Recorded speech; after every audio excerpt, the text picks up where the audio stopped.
Okay, Rob, so once we get this set up, I'll send this to you. And I'll have to log into probably TVDSB email to send it to you. Yeah. How does that look, Jess? Looks great. Ross, you good with that? Yeah, that looks good. Should we, Zoom in a little bit. and Andrew, does it matter on camera if you can see the like school name or is that? I don't know. I thought initially that you might want the school I name know. on there because then But they kind of, but their shirts will say. Yeah. and it kind of identifies, some, if like, so Yeah. maybe just as a cautious, like, it would tell the room where they're from without the people. And I think it's still viable. Yeah. Yeah. Jess, you think it's good? Mhm. Looks great. Okay, so now copy link. Okay, Rob, I'm just gonna have to sign my way again as I sign back into 4 million accounts. Bear with me here. Office. I got to run up to my office. Yep. My desk and get a whiteboard marker. No worries. I'm gonna be a little bit here, Andrew, just to sign in. Maybe not. If you do, Oh my goodness, what color would you like? one that works. Jess, any questions about it at all? Nope, no. Andrew I'm set up good. nice for having all the schools already. Yeah, set it's, up. I noticed that. I was like, wow, that's great. What's the first school? First school is Cartier. Let's do it because I'll have nicer writing than I do. Sorry, the volunteers. I should say girls because I think Hannah's the same age as me. Okay, Rob, you ready? Ready when you are, my man. I'm calling it link. No pleasantries again. Allow. Send.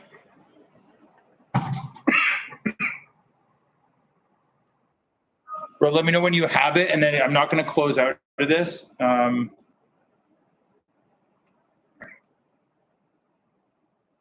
Just until everything is good. Okay, let me got the link here. Let me go and link it to the site. One thing I never thought about, do you think they'll need a 1 minute warning type thing? Or have they practiced it, they're down, that they don't need to be? They might give it a 1 minute warning. What actually Hillary and I did at the entrepreneurial pitch competition was we held up like a different color paper to signal 1 minute warning. Okay. Then we did a 30-second one, but you could just do a 1 minute one and then tell them to kind of tie up. If someone could do it, like Hillary could do it even. Well, I'm going to get our volunteers to do the timing. Okay. And, oh yeah, or then they could. Yeah. If you just are kind of getting behind the TV. So. Yeah, true. Piece of paper just that pops up.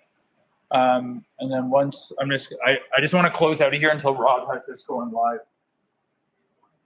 Yep.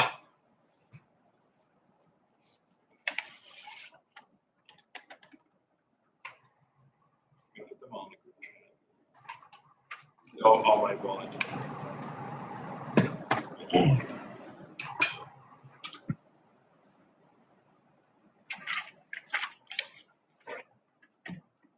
Probably don't need the remote anymore. Even this. Do you know why this doesn't mute anything? No, it should. Just upstairs setting up the live stream. Because if you look at the bottom, it's the mute button. Well, I see.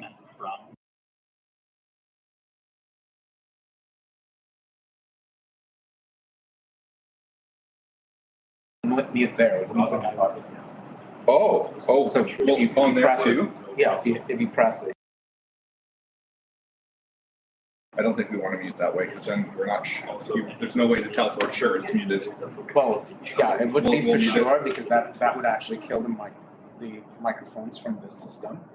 Right. You're here. I just- But That's that's actually using more the actual mute button, we can actually see it on the screen. So Either one. website, Yes. do you mind going on it? Rob's trying this, before I close out of this, I just want to make sure that this is live.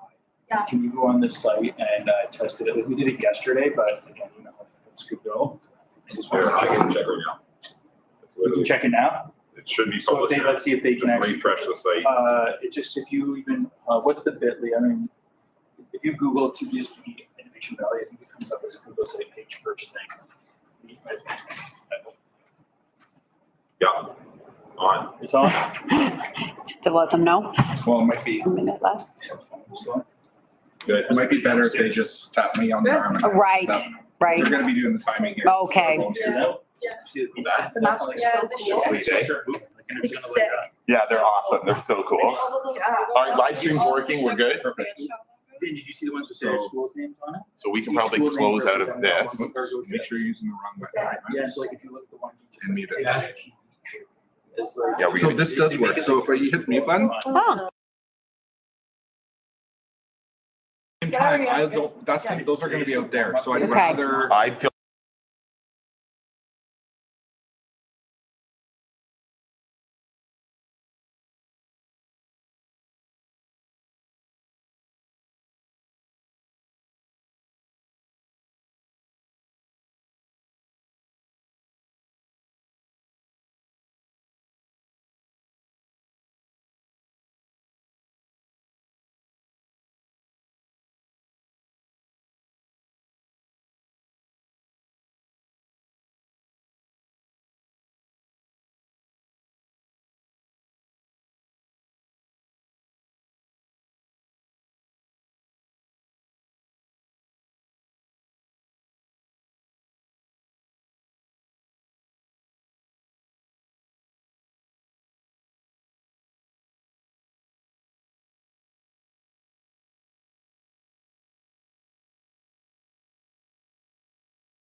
You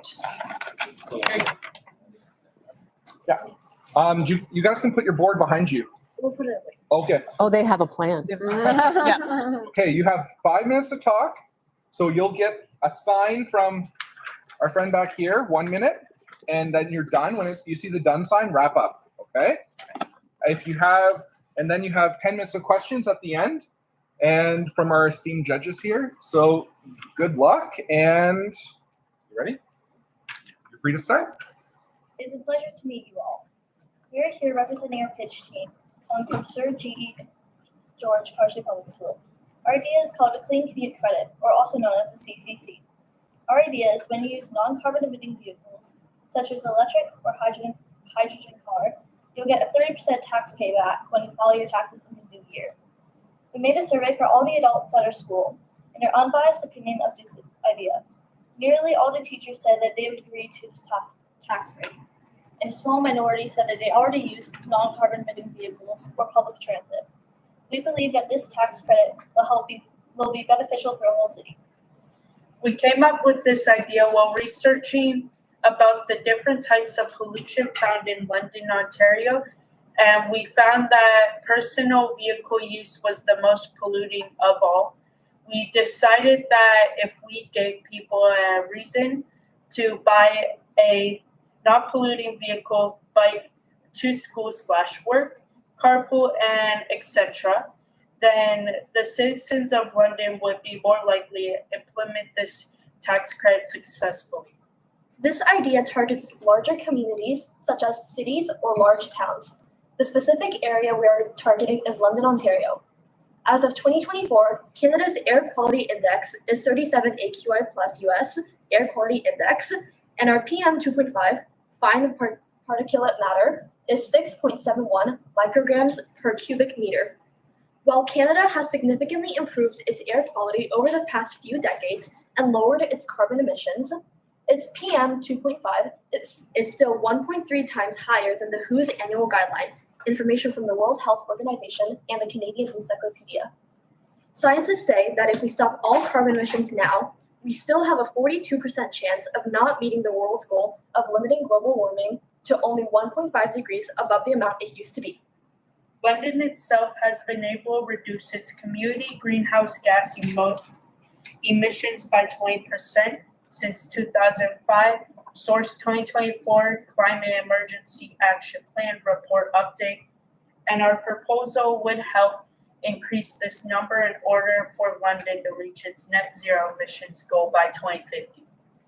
This directly impacts the 13th goal of the 17 goals for sustainable development, which is climate action, through climate change and mitigation strategies, which creates a domino effect, eventually impacting number 7, affordable and clean energy, 11, sustainable ability in cities and communities, which involves sustainable transportation for all, and 14, 15, life below water and on land.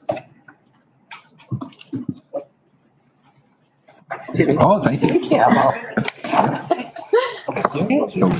advantages of our goal is that it directly affects the climate change goal of the 17 goals of sustainable development being climate change.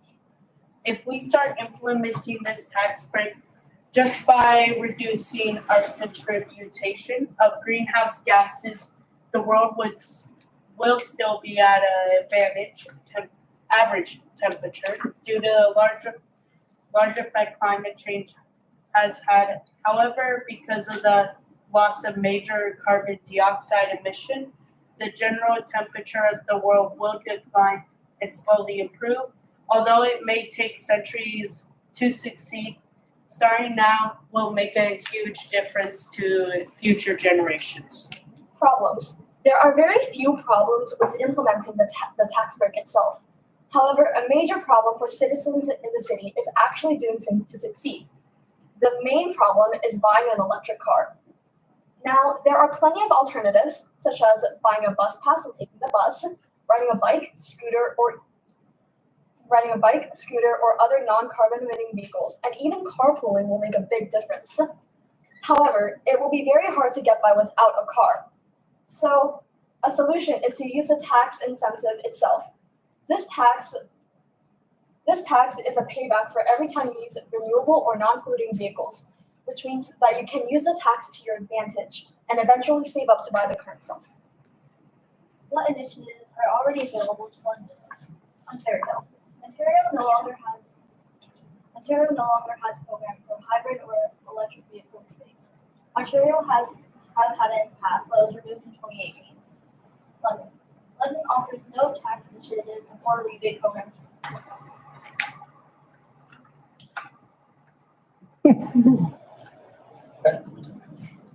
In conclusion, Finish your conclusion. Go ahead. In conclusion, our pitch idea is to implement a tax break, a 30% tax break for every time you use a non-polluting vehicle.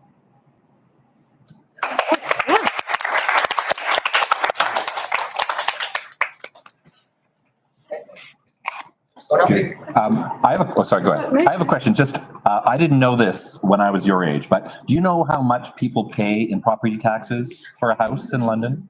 Do you know what the average is? Even give a, like, how much do your parents say pay for their? Is it a lot? Well, but so I like the idea. It's around, let's say it's $4,000. So you're looking at a $1,200 tax credit. Probably for so is this how do I prove to the city that I'm doing doing this clean commute? How do I just say I'm doing it, give me the tax credit, or how am I going to prove to the city that I'm? Probably the best idea would be documentary. Like when you buy a car, you need to write. Yep. Well, I've never bought a car, obviously. But I'm sure that when you buy a car, you need to have some sort of record that you own the car and that it's your car. So that itself is just proof. Okay. How about, I know you said bikes and things. So I rode my bike to Fancha every day. How do I prove I do that for the tax credit? It's okay if you don't know. So that's a good question. Yeah. Maybe an app, right? Maybe you develop an app. Like, Right? Yeah. that's All right. Sure. Go ahead. I mean, there's ways that you could submit your bus tickets, like the purchasing of, are there other ways that you could share that you're using more economical or safer, sustainable methods of transportation?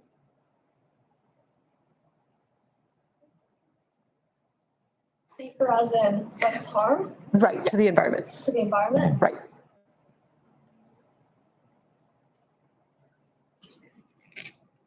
Well, I do know buses can be a bit of a problem because electric buses aren't the most convenient, and I'm pretty sure they're more expensive than cars. It's all good. Yeah. Quick question. Do we have time for one more? Did you look at alternatives too for maybe like a car share program or perhaps commercial vehicles? Because sometimes you see like a Pure Later bus that's an electric bus, or not a bus, a Pure Later delivery van that's electrified, things like that. Did you talk about that at all? If you didn't, that's okay, but just curious if you thought about something like that. Can you repeat the question, please? Yeah. Sure. Did you look at alternatives to just the typical modes of transportation? So perhaps a car share, electric vehicle car share, or moving this credit to businesses so that if they electrified their fleet of vehicles, so like they turned all their gas guzzling big delivery vans into electric vehicles. I'm just curious if you thought about that transition. We did talk about it briefly. However, it isn't on the board right now. I would say that They get money off.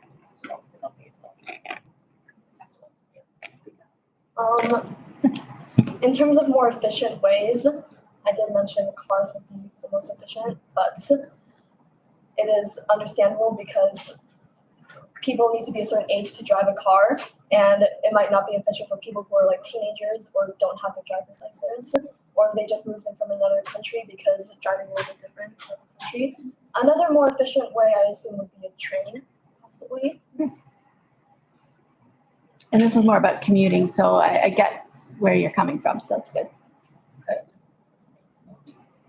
quick question. Did you guys set a goal for, I know eventually you'd like everyone to sort of engage in this program and use, a cleaner way of getting to work or school.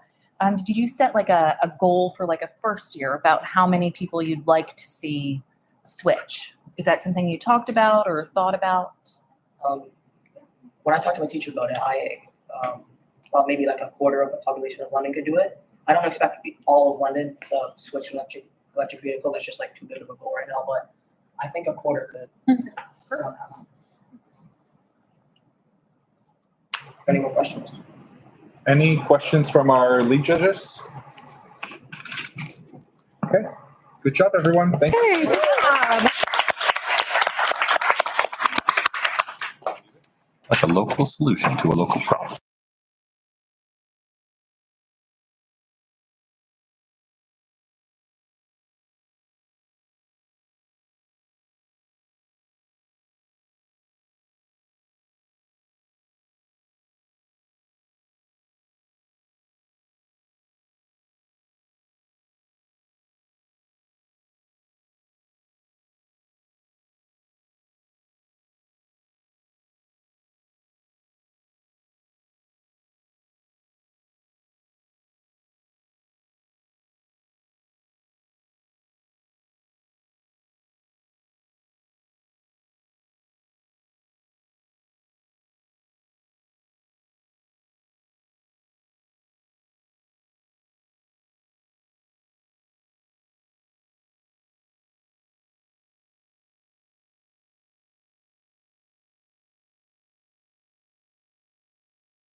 And welcome to Valley View Public School. You're good to go.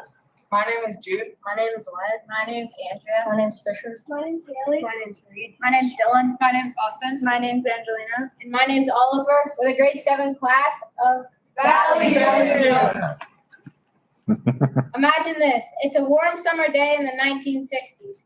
Travel to Coldstream Conservation Area near London, Ontario with your family. Your kids jump into the water, laughing with joy while you watch from the beach. Later, you play soccer on the open grounds. The water is clean, fish swim freely, and the plants and animals are vibrant. But what if I told you that a structure built in 1972 is now harming this beautiful area. It's speeding up climate change, hurting aquatic life, and threatening our waterways. At Coldstream Conservation Area, an old dam is causing problems. It was meant to provide recreation, emergency water, better stream flow, and higher water table. Instead, we've seen this area turn into a polluted pond with scum, methane, and trash, all because of this dam. This issue connects to the UN Sustainable Development Goals 14 and 6, focusing on protecting aquatic ecosystems and clean water. Coldstream Conservation Area is a hidden gem in Middlesex Central Ontario. It has a rare ecosystems like Cedar Swamp and a key wetland in Ontario. These habitats support diverse wildlife and are crucial for the Sydenham River watershed. We represent Valley View Public School right across from Coldstream Conservation Area. Valley View has about 200 students from kindergarten to grade 8 who are curious about their environment. The health of Coldstream ecosystems directly affects our education and community. We have a chance to restore our nature and ensure a healthier environment for our community and future generations. We can make this area a place where we can swim, play, and enjoy nature with our friends and families. The Coldstream Dam was originally built for recreation and to level the water table. Now it no longer serves a useful purpose. Instead, it disrupts natural water flow, traps sediment, and creates stagnant conditions that release methane, a greenhouse gas much stronger than CO2.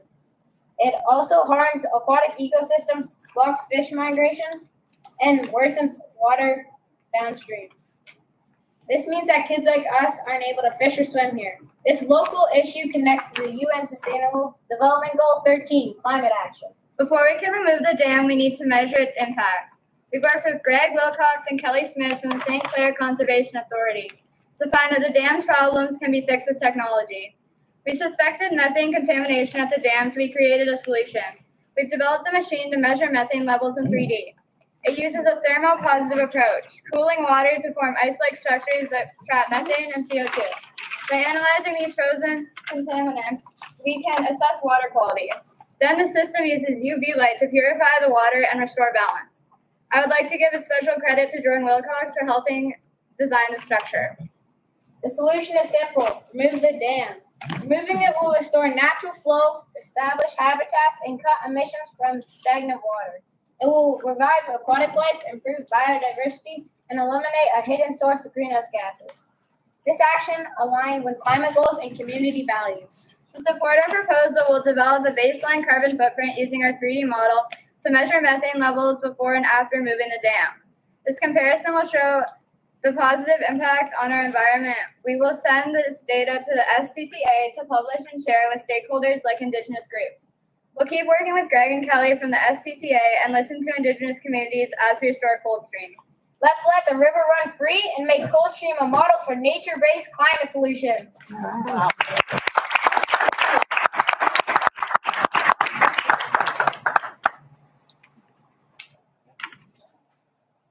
Okay, questions from our judges? Go for it. Well, I thought that was a great presentation and it was very fun. So I really appreciate you guys coming out and speaking about the old infrastructure issues that we have from the past. And the dam is one, but there's many other ones across the city as well. My first question would be, and I guess I'm just going to be a little sciencey because I'm a science nerd, who did the parametric modeling of that? Who actually modeled that on the computer? It was a classmate. Jordan Wilcox was a designer, and I was with him. He may have designed it, but I had thought out the thermopositive part. But yes, he created that awesome model. Cool. So the way I see that is there's like a water flow that will go over, keep the water moving, and then all of a sudden it will kind of deposit on the bottom, and that's kind of what the goal is. Yeah. Very cool. I thought. Okay. That's just for clarification on that. I think that's pretty cool. I guess those would be my questions. I don't know if you have two bucks. Okay, so you want to let the river run free, but you're talking about UV solutions to water. So are you getting rid of, is it like a stepped approach? Are you going to clean up the swimming area first and then remove the dam, or? By removing the dam, it would kind of restore like how it used to be. Like older generations used to have this beautiful beach that they could swim in. But then this was before they constructed the dam. They constructed the dam and it raised the water table. It kind of, it like all of the water that flows downstream, the quality is like very decreased. Okay. And it's not very healthy. Prevents fish migration as well, so the fish can't migrate, and the fish population has been So decreasing. you're gonna remove the dam and then hopefully it'll get restored back to its original pond state? That's our goal. Okay. A worthy goal, because I was your age, and when my mom said, we're going to go to the beach, and when we heard it was Coldstream, we went, we thought it was gonna be the Pinery. Anyway, so, I know I swam in there in the 70s, and it was, as you say, swampy. And yeah, so worthy goal. Good job, guys. Did you look at any other examples of how this has been done before and if it was successful, like perhaps the Springbank Dam in London? We haven't looked at too many other examples, but I know personally that there has been a lot of dam removals in the U.S. that I did study, and a lot, like I think there's like over 90% have been very successful, and the communities have been very happy. Yeah, about- Springbank Dam's one you might want to look into Yeah. for here in London. Did you guys think about, is there anyone within the community that would be upset or think that there's a positive impact of having the dam that you may sort of need to take into consideration? Well, yes, if we were to remove the dam, we would have to like see about our community and their thoughts. But if I could guess, our community would be very happy with removing it because of all the bad things it has done. And yeah, I think that it would be very good. I'm okay. Good job. Any other questions from any of the other judges? Well, great job, everyone. Great job.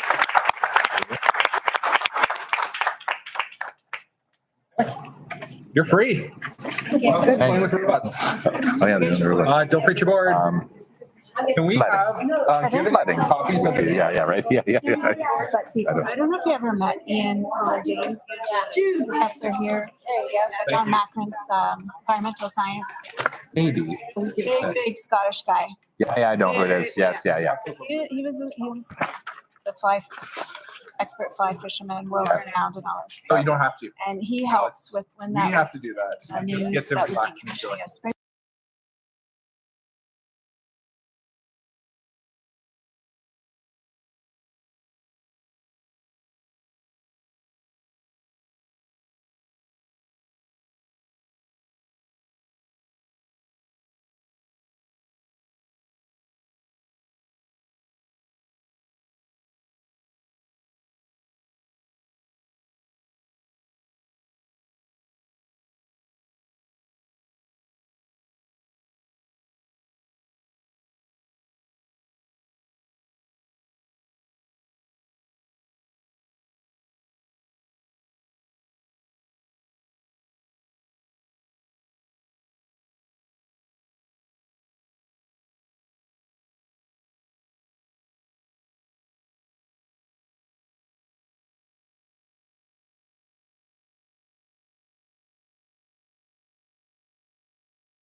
5-minute mark, we're going to say this, but that doesn't mean stop talking. That means skip to your conclusions and wrap it up. Okay?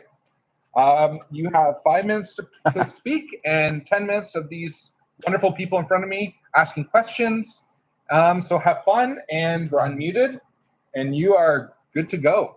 Hello, my name is Audrey Sanderson. This is Darius Tintry and Mallory Steele. And today we would like to introduce to you our beaver bins.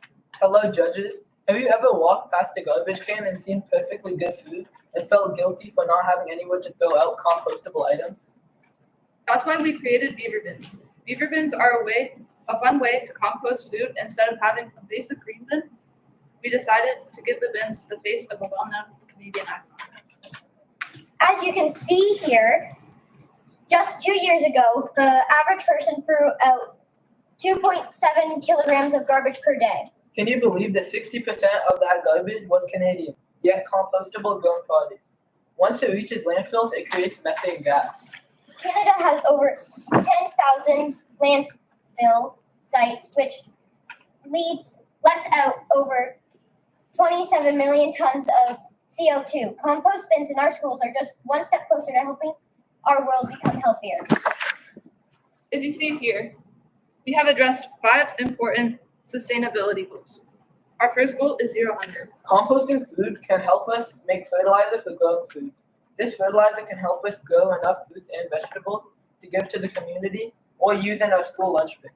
That also ties in with our production goal, to be able to grow food using our composted material.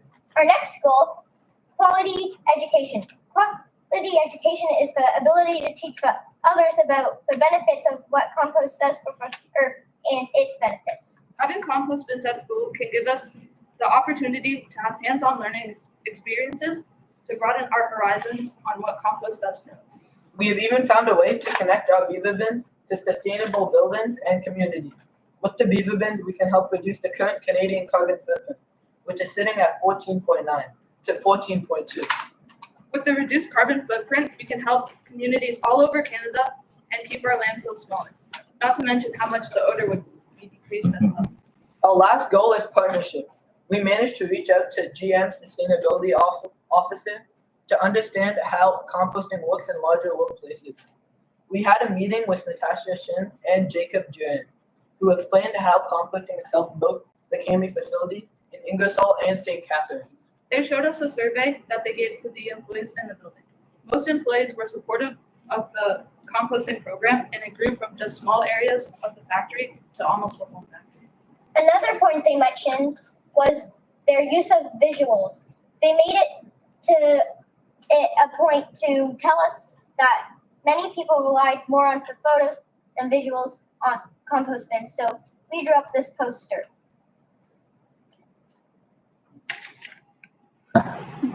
This poster shows what can and cannot be put in beaver bins, including using illustrations of things that can be common in schools. We were also able to reach some city councillors and members of provincial parliament, such as Terence Kernahan, who responded by saying, "Now that the City of London has a residential green bin program, I agree it would be an excellent idea to expand it into the school boards as well." I like how you pointed out that not only does composting divert waste and harmful gases from landfills, it also fosters a good habit and culture of caring for the planet. We even reached out to both the mayor and deputy mayor as well. Deputy Mayor Sean Lewis thought it was a great idea and encourages good habits as well. The beaver bins have been deemed a very well-crafted product considering all the factors. It only costs $386,650 to start up with 190 TVDS schools with an average of 15 classrooms, or $525,350 for an average of 20 classrooms. Sure, it costs money. Most things in life do, but the long-term impact is priceless. With beaver bins, we're not just changing how we deal with waste, we're shaping a sustainable culture in our schools and communities. I'm just joking. Get it right. Women, get out of your pride.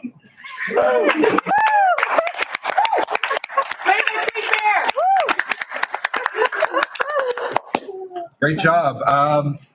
Judges. Well, I have a question from a school board perspective. So this is really reliant on student buy-in. How do you think we can get more students involved in wanting to participate and actually take care to ensure that they're putting the right materials in the right areas?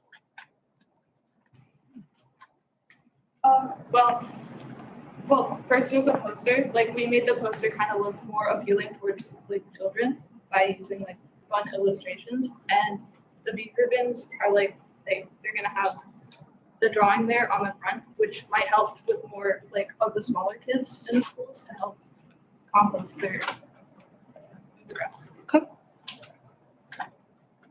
This is a question for the Beaver. No, just kidding. Your the Thames Valley School Board doesn't have recycling and green bins yet, or do they have recycling? They have recycling. But not green bins. No. Shocking. That's shocking. I think you're onto something, you guys. This is important. So, get pretty stinky, right? If you've had a green bin from the city, ours we leave outside because it does. So, what can you give me kind of a week? What does a week look like in your school with the green bins? Who's collecting? Who's emptying them? Where are they stored? And then where do they go at the end? Are you leaving them on site and composting yourself, or? We would make an eco cup to take out the compost every day and then wash it out and then return it to the classrooms so that it's fresh and empty for the next day. Very good. And does somebody pick them up? Does a provider come and pick up all of it? Basically, we have eco club members going around the school asking for their compost. Okay, and then so you got all this compost, where does it go then? Then we'll set up like these compost areas that we'll put compost in. Oh, very good. Thank you. It's not really a question. I just have a comment. I think this is really thoughtful, and I think it's something that can actually become a reality. So I applaud you for coming up with something that actually can happen. And I see even more, you have these composting areas in your schools. You could create your own gardens, grow your own vegetables, make sauces, and also there's a huge ripple effect here. So good for you. Our school has little fields of gardens that some of the teachers actually encourage for the kids to help plant. So it's both the learning and it helps to use the compost for fertilizer. Fantastic, yeah. Well, I see this is kind of a good pickup of a project that we're doing in the city right now because we just rolled out the green bin program. So I did hear there was some costing on it to bring, that was mentioned, to bring the Beaver bins into schools. So that costing was just the actual bins themselves and just for the program, but nothing to pick up. Because you were saying that you're going to possibly be bringing things out back and having it compost in the back or in I guess the school playground or the yard in the back. So that's pretty cool. I can point out that I'm pretty sure the uptake for the green bin program in London right now is around 70%. So around 70% of people are actually using the green bins, and maybe it might be because we don't have infographics that Yeah, that's what I mean. Yeah. We have like a mascot for Yes. the Beaver bins, we should say. So I really like that. I really like kind of the direction that you guys have brought out here, and it's really suiting, especially in today's time. The City of London has just brought in the green bins. I guess for schools that may not have too many yards, I'm sure they all have yards. So I like this comment anyways, but for schools who may not have yards, you could probably plug that into our green bin collection as well. So there's lots of options here. So I think this is right with the times today. I think it's a great job. So you guys are very prepared. It was really fun presentation. So I really appreciate it. I think we have a City of London partnership TV. Hey, how's that? Any other questions? I just because I have a fundraising background, where are you going to get the money? Have you thought about how you're going to raise that money? We could do like a bake sale. Yeah, that'd be good. Yeah, okay, lots of baked goods. Yep. I think the idea of partnering would be a really good one. Corporate sponsorships. Yeah. Yeah, that's one. Oh, sorry, I'm sorry. No, it's just that the people that you talked to already, Cam. Kudos for you guys to reaching out to those businesses to doing that. Why Beaver bins. Is that your school mascot? Our school mascot is a tiger, but we show interest in beavers, and it's a pretty common Canadian icon, especially as an animal. And technically, he started this little Beaver in a bin. That's nice. Yeah. Well done. All right. Well done. Good job. You guys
We'll be giving you the 1 minute warning. We'll be giving you the done when time is up. If I show you this sign, do not stop talking. Go to your conclusions and wrap up, okay? This doesn't mean stop talking, okay? And then after, our wonderful judges at the front will be able to ask you some questions. And are you ready? Yeah, it's here. Excellent. And go. The Penny Pinches community has gotten used to being part of a thriving city in Ontario, but they are now coming to the realization that they have a problem with carbon emissions. Our consulting firm has developed a plan to set them on the path towards net zero. First, we'd like to discuss an organization we will start called the Seed for Change, which is our idea for a social media campaign, app, and website that will promote each step of our plan and will include all the information on our partnerships. Now over to Hannah to talk about sustainable housing. Our first part of step 1 is to promote solar energy for houses. According to CO2 Everything, 1 day powering an average house with natural gas would be the same as 15 kilograms of CO2 equivalent or driving for 75 kilometers. But 1 day powering that same house with solar panels would only be equivalent to 1.44 kilograms of CO2 equivalent or driving for 7.3 kilometers. We will promote this by telling people about the $5,000 solar rooftop solar panel debate, partnering with SolCan, which is a solar electricity company in London, Ontario, and posting on our campaign about how you can actually save a lot of money with solar panels in the long run.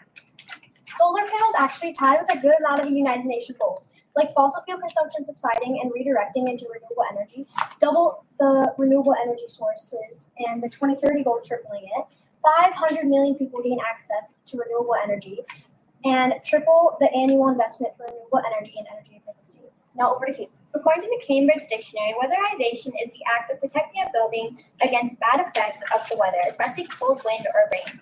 Green Building Advisor states weatherization homes can save $300 in energy costs, as well as reducing the carbon emission by 2.2 million metric tons.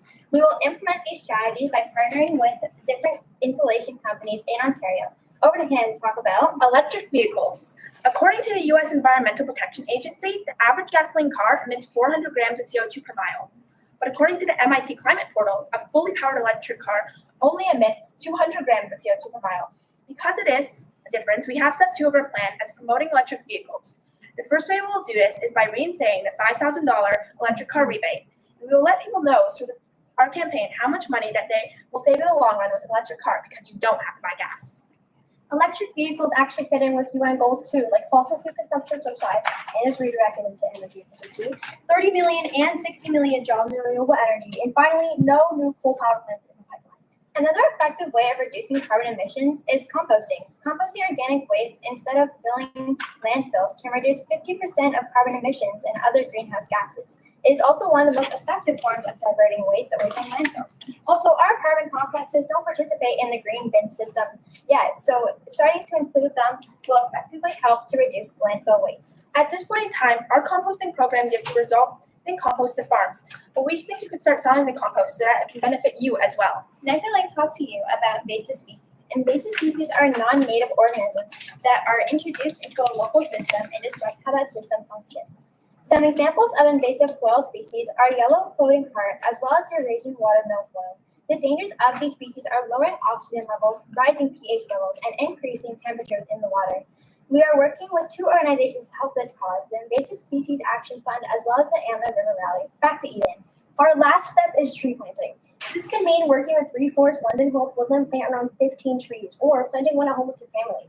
Either way, trees reduce our carbon footprint by absorbing CO2 through photosynthesis and storing it in their biomass while releasing oxygen. Let's send it back to Hannah. As a group, we took a carbon footprint calculator test. We got 10.9 tons of carbon.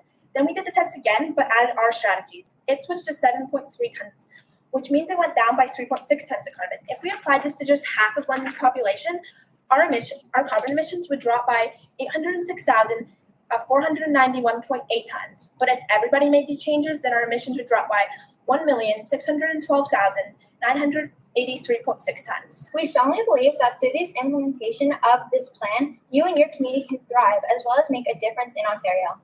Please scan your bookmark for more information.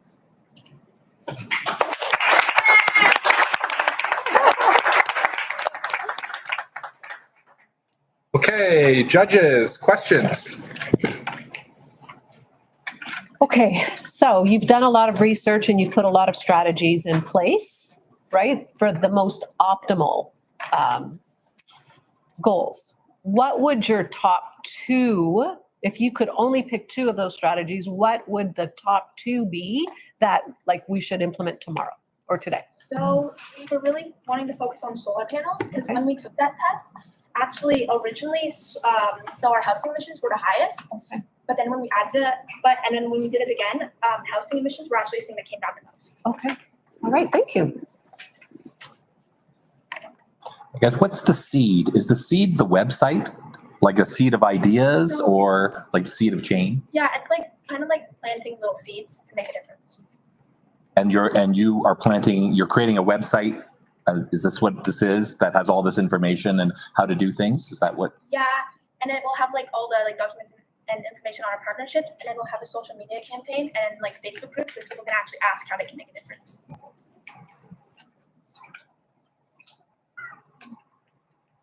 Social media campaign, outreach, you thinking start with London, go Canada-wide? Absolutely. And also for people who don't necessarily use social media, we're thinking like commercials on TV to promote stuff and billboards.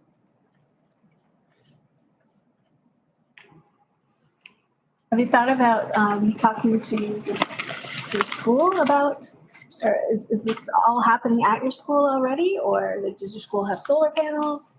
What about your school itself? Not at this point.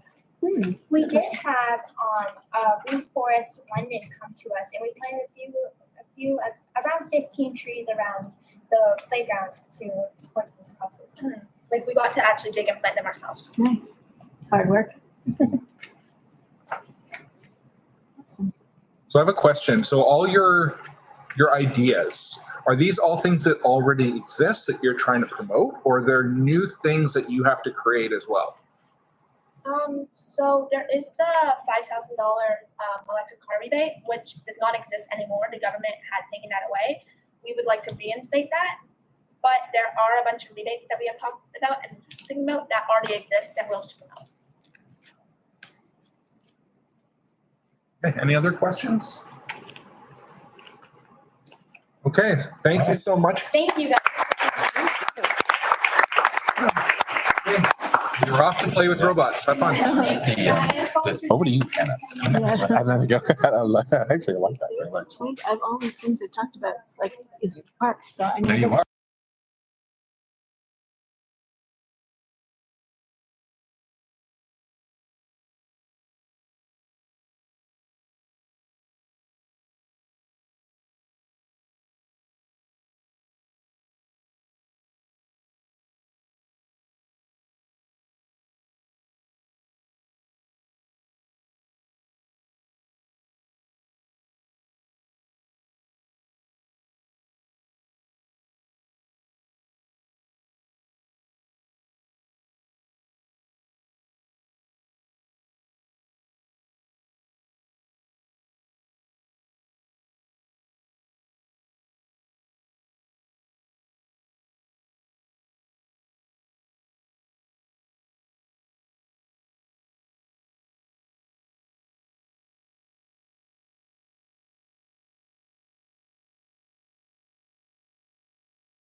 As I look at, Okay, so thanks for coming, you guys.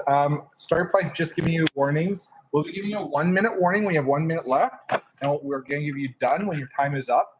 Done doesn't mean you have to stop talking. It means you need to wrap it up. So skip to your conclusions and go from there. Okay? Are you ready to go? Yep. Okay, go. We are in Canton Robotics team. My name is Danielle. My name is Carter. And I'm Afifa. We're doing our project in net zero schools. Now my friend Carter was going to talk about energy loss in the environment. Using a handheld thermal gun scanner right here, we looked at our school over Canton to see all the heat loss throughout the entire school.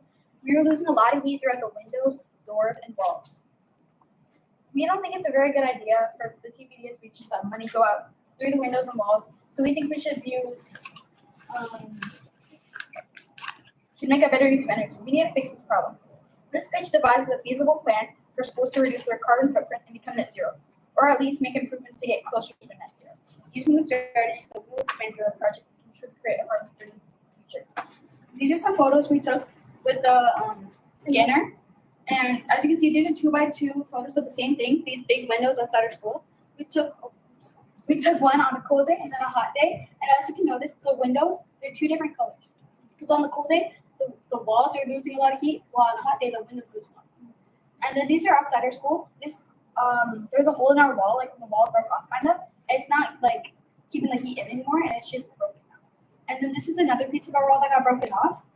As you can see, it's not fully like keeping all the heat in again, like I said here, and it's just broken. But we are losing a little heat off this little thing here. And then this is our school over Canton. As you can see, we're losing a lot of heat throughout the windows and doors. That comes to an end about the photos. Now my friend Afifa will explain what a net zero school is. So what is a net zero school? A net zero school is a building that balances the carbon and consumes the elements on an annual basis. We're advocating for things that will reduce the amount of carbon we emit, like making solar panels a source of energy for schools, improving the quality of schools' doors and windows so that heat doesn't escape. Steps schools can take to reduce energy loss in classrooms are to be aware of the energy they're using. Turn off lights, projectors, and electronics when not in use. This action will benefit students, schools, and the environment. Students will learn about the importance of these concepts and take them into their own homes. This will have an even greater impact on the environment. Students will become informed, engaged, and interested in improving the environment for many generations to come. Now that my friend Afifa has explained what a net zero school is, I'm going to introduce a model school in our community, St. John Paul II. In 2020, St. John Paul II became the first school to become carbon neutral and net zero in Canada. By 2021, the project was fully commissioned. They used geothermal heating and cooling, solar panel covered carports and roof, energy storage, electrical vehicle charging stations, and more to succeed in becoming net zero. After this project, they are successful in removing 275 tons of carbon from the atmosphere every year. Now imagine in the coming years, all the schools in London, even all the schools in Canada are becoming net zero. That is really what we hope to achieve.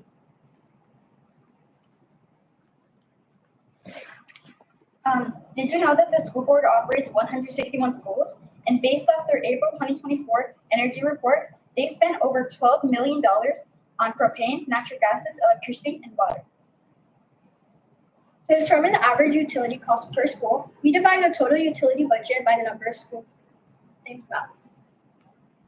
Doing this, we found out that the average utility budget per school is approximately $73,000. As we implement more of these concepts, we will see that the cost will begin to decrease. There will be an initial cost, but as time goes on, the improvements will begin to pay for themselves. We would love to see that the utility budget will decrease yearly as more of these initiatives are implemented. Now, you may be wondering, how does this connect to any of the UN sustainability goals? Now, this connects to 6 of the UN sustainability goals, like goal 4, quality education, because we're teaching students about sustainability, which helps empower future generations to solve environmental challenges. Goal 7, affordable clean energy. We're using clean energy like solar power and geothermal power, which is much cleaner and much more affordable than the energy we're using now. Goal 11, sustainable cities and communities, because we're making schools more environmentally friendly and creating greener communities. Goal 12, responsible consumption.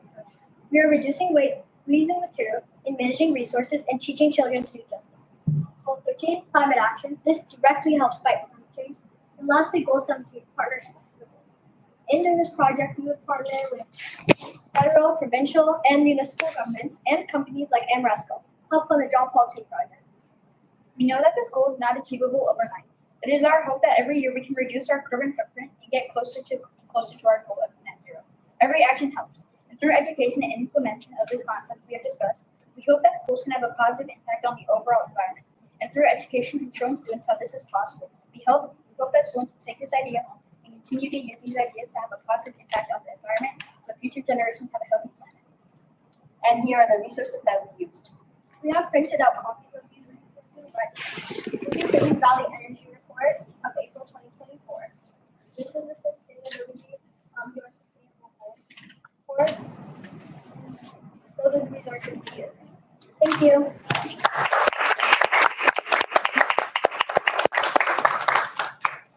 Great job, guys. Who has the first question? I can ask one. Go ahead. Sure. I'm glad that you've acknowledged that this is a monumental task to get all these schools to net zero. But what would one or two things that you could do right now to start the process? Okay, so we can make repairs to doors and windows because as you can see, when we stayed at our school, it lost a lot of heat. And actually, in Australia, there was a school and they had a lot of fridges that were open-ended with barely any food in it. They plugged it out and they saved a lot of electricity from it. We are getting 4 new panels on our roof, and we think that making repairs to doors and windows, make sure that heat doesn't escape down into the atmosphere, would be very important. Also, we thought solar panels were a great idea because solar panels are actually called solar powers on unexhaustible energy sources, which means they can be used for a long time. I actually have a fun fact. Did you know that we only need 6% of solar power, to generate all of human needs and to sustain all of human needs?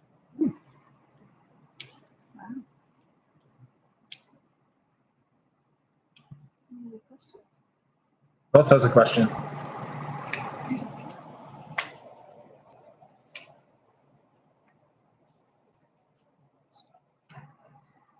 Yeah. You guys talked about educating students in school.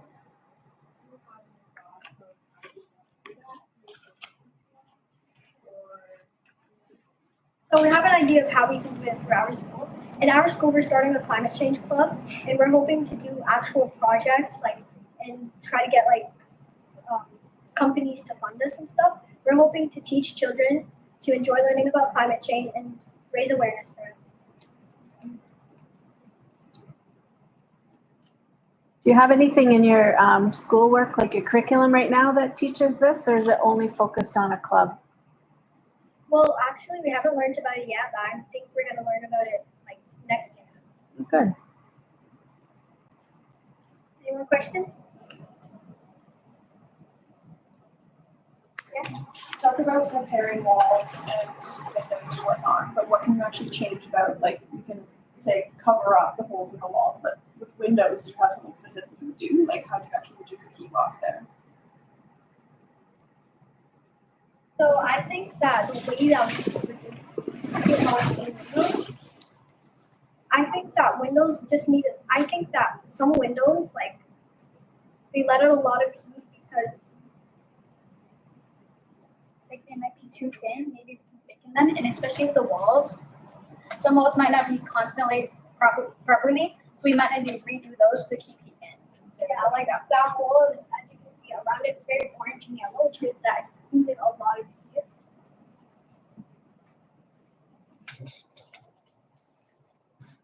Okay, good job. Oh, we have one more question. So it sounds like Thames Valley has some work to do.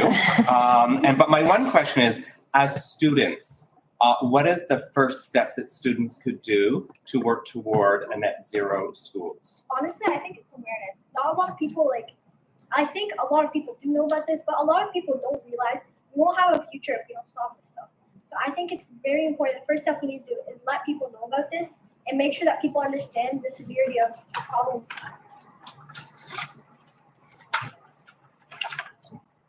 Okay, good job, everyone.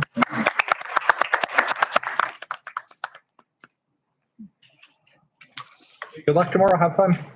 Thank you. So Everett, Hilbert, Thames Valley people.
You're gonna have 5 minutes to talk. When you get to the 1 minute left, we'll hold up this sign. When you get to 0 minutes left, we'll hold up this sign. This doesn't mean stop immediately. It's upside down. This doesn't mean stop immediately. It means wrap up. Okay. Any questions? Okay. Have fun. Are you ready? Okay. Good afternoon. We are from Rock Area French School in Woodstock, and we are proud to present our pitches on rooftop greenhouses. According to the report titled Ontario State of Biodiversity, in 2015, the average carbon footprint per person in Ontario was 7.02 tons per year. Since then, it has increased by 3.38 tons to make our new average 10.4 tons, which is 43% below the national average at 18.2 tons per year. Even though we don't have the largest carbon footprint, we still make an impact on Canada as we have the largest population, and we contribute to 22% of the overall carbon footprint in Canada. We are here today from Oxford County, which is located east of London. Oxford County has traditionally been known as one of the most productive agriculture areas in the province. We have been nicknamed the dairy capital because of the high number of dairy producing farms in the area. Our location has also been attractive to a lot of different manufacturers such as Toyota, General Motors, and many automotive and industrial parts companies. This means that a lot of our farmland has been turned into factories, parking lots, and housing for all the new workers moving into our county. It's covered in buildings. Buildings are the largest consumer of energy in Canada and produce 40% of our natural carbon footprint. Rooftops generally account for 20 to 25% of total urban surface areas. That's a lot of space. When we look around us, we see shrinking farmland and rapidly growing neighborhoods and businesses. We can't help but wonder how these changes impact our food supply. According to a 2023 study by the University of Toronto, more than 8.7 million people in Canada face food insecurity. 2.1 million of those people are children. Hunger is such a problem worldwide that the United Nations have set a goal for zero hunger as part of their 17 objectives for sustainable development. So, how can we help? Right now, one of the most effective ways to grow produce, not on the ground, but in fact, in the sky. Thinking of all those rooftops on all the factories in Oxford County, we see potential for a solution that will help address food insecurity as well as reducing the carbon footprint of those buildings. Rooftop greenhouses can reclaim lost farmland by bringing it into the sky. They are one of the most sustainable and effective ways to grow food in unoccupied areas, such as the tops of grocery stores and factories, which would result in more local food products, less wasted space, and better insulated buildings. Also, this would create a system where food could be cheaper and we rely less on imported food goods. In addition, when we need to water the plants, we will use rainwater, recycled water from the buildings themselves. The average cost per square foot of greenhouse is $16 to $22. We have imagined a small-scale example as a starting point. We would ideally begin by growing peas, Swiss chard, and spearmint because they only take 60 to 65 days to be fully developed. The cost of the seeds of these plants for 21 grams each is around $3 plus tax. In our larger scale proposal, we could plant 1 acre of high-quality peas for around $200. That's more than 43,000 square feet. Tomato seeds, for example, will cost even less. To build the greenhouses, we will implement a tax on all commercial buildings. Eventually, the income from produce will help us offset the operational costs. Another benefit of green roofs is that they reduce carbon dioxide directly by drawing it into plants and soil, and indirectly by reducing building and energy consumption. 1 square kilometer of rooftop greenhouses pulls up to 10,000 tons of carbon from the air every year. Rooftops in Woodstock take up 14 square kilometers of land, meaning that if we put greenhouses on all rooftops in Woodstock, it would pull 140,000 tons of carbon per year, which would represent a decrease by 3 tons per year for each resident of Woodstock. Using rooftop greenhouses would contribute to more than 5 United Nations sustainability goals, such as zero hunger. If we use rooftop greenhouses, more of our food would be local and easy to access. Some more goals this initiative would address include decent work and economic growth, sustainable cities and communities, climate action, responsible consumption production, and lastly, partnership for all the goals. This is why rooftop greenhouses will make our community a better place.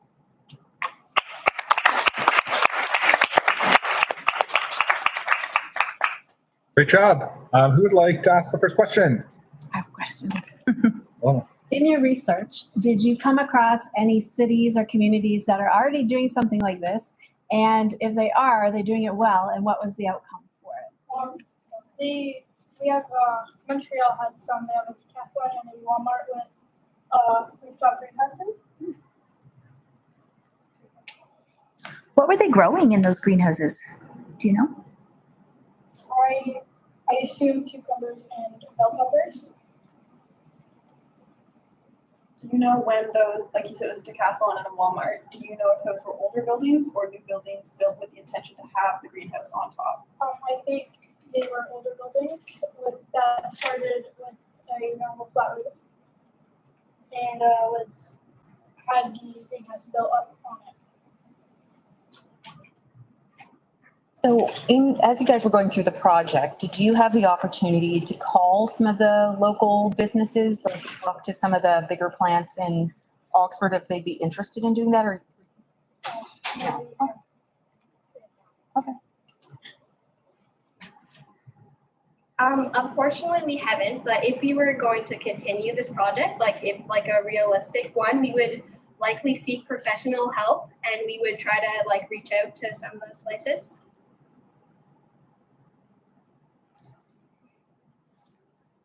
Go ahead.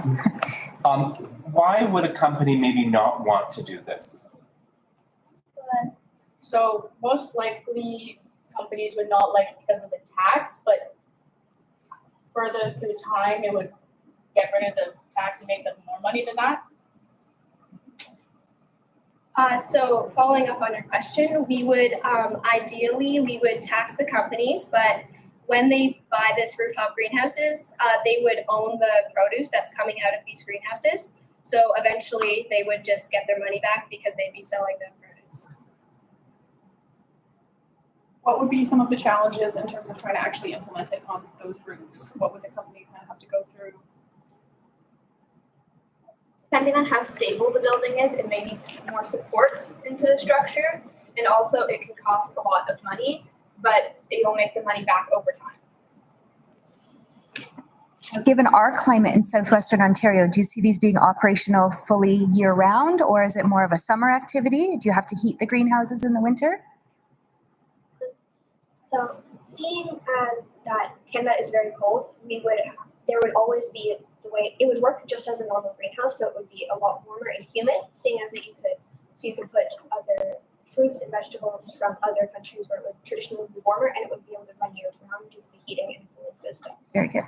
Following that, we could, with the buildings already having heating, the heating would go up and would use less because it would go into the greenhouse instead of just out. So they'd also save money on that.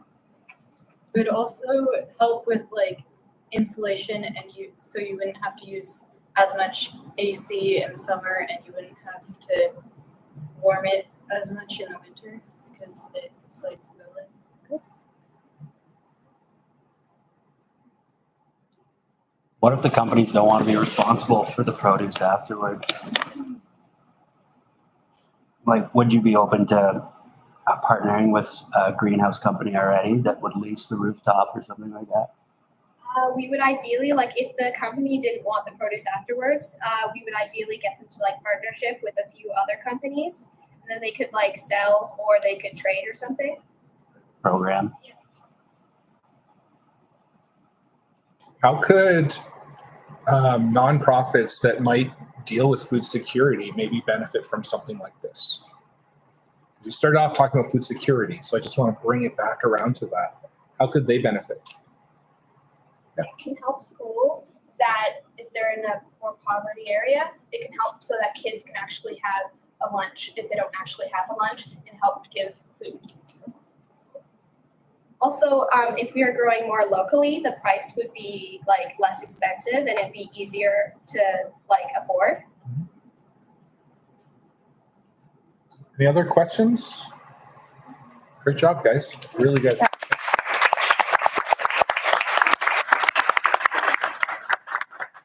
Okay, you're free.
Mark, when during your 5-minute pitch, you're gonna get a 1-minute warning when there's 1 minute left.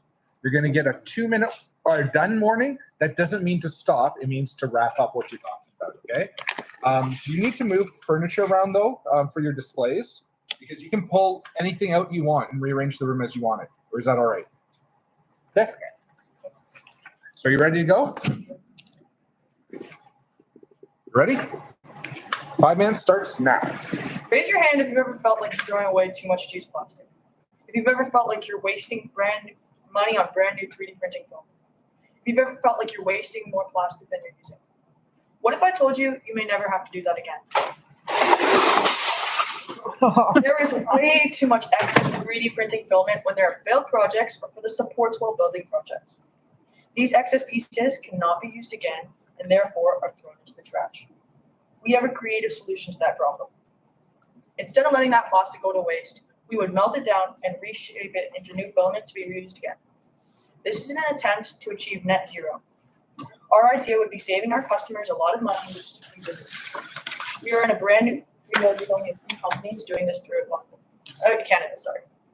Our system for recycling used filament connects to multiple UN sustainability goals, including Goal 13, climate action, and Goal 15, life on land. When there is less need for new filament, it reduces greenhouse gas emissions by decreasing the need for resource extraction, manufacturing, and landfill waste. This also means significantly less filament will be thrown away into landfills, helping prevent additional landfill growth as 3D printing. This idea relates to at least 2 targets of Goal 13. Integrate climate change measures into policies and planning, and also build knowledge and institutional capacity on climate change mitigation. Target 13.2 and 13.3 both link to this proposal because with this new system, we promote awareness to the participating market about the effect of 3D printing on the environment. Plus, this would also assist in reducing the harmful impact of climate change, bringing us closer to net zero. One specific target of Goal 15, life on land, is to protect biodiversity and natural habitats. If we only bought unused filament, landfills would continue to expand, eventually destroying habitats.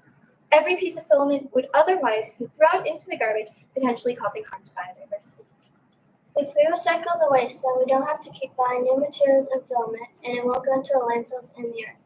It also reduces carbon footprint emissions and starts moving us towards net zero. Recycling 3D printed waste can lead to a significant reduction in carbon emissions compared to using unused materials. If not properly managed, this waste can contribute to plastic pollution and end up in landfills or ecosystems. We can take action now and make use of 3D printing safe for the planet. This leads to lower greenhouse gas emissions compared to producing new plastics,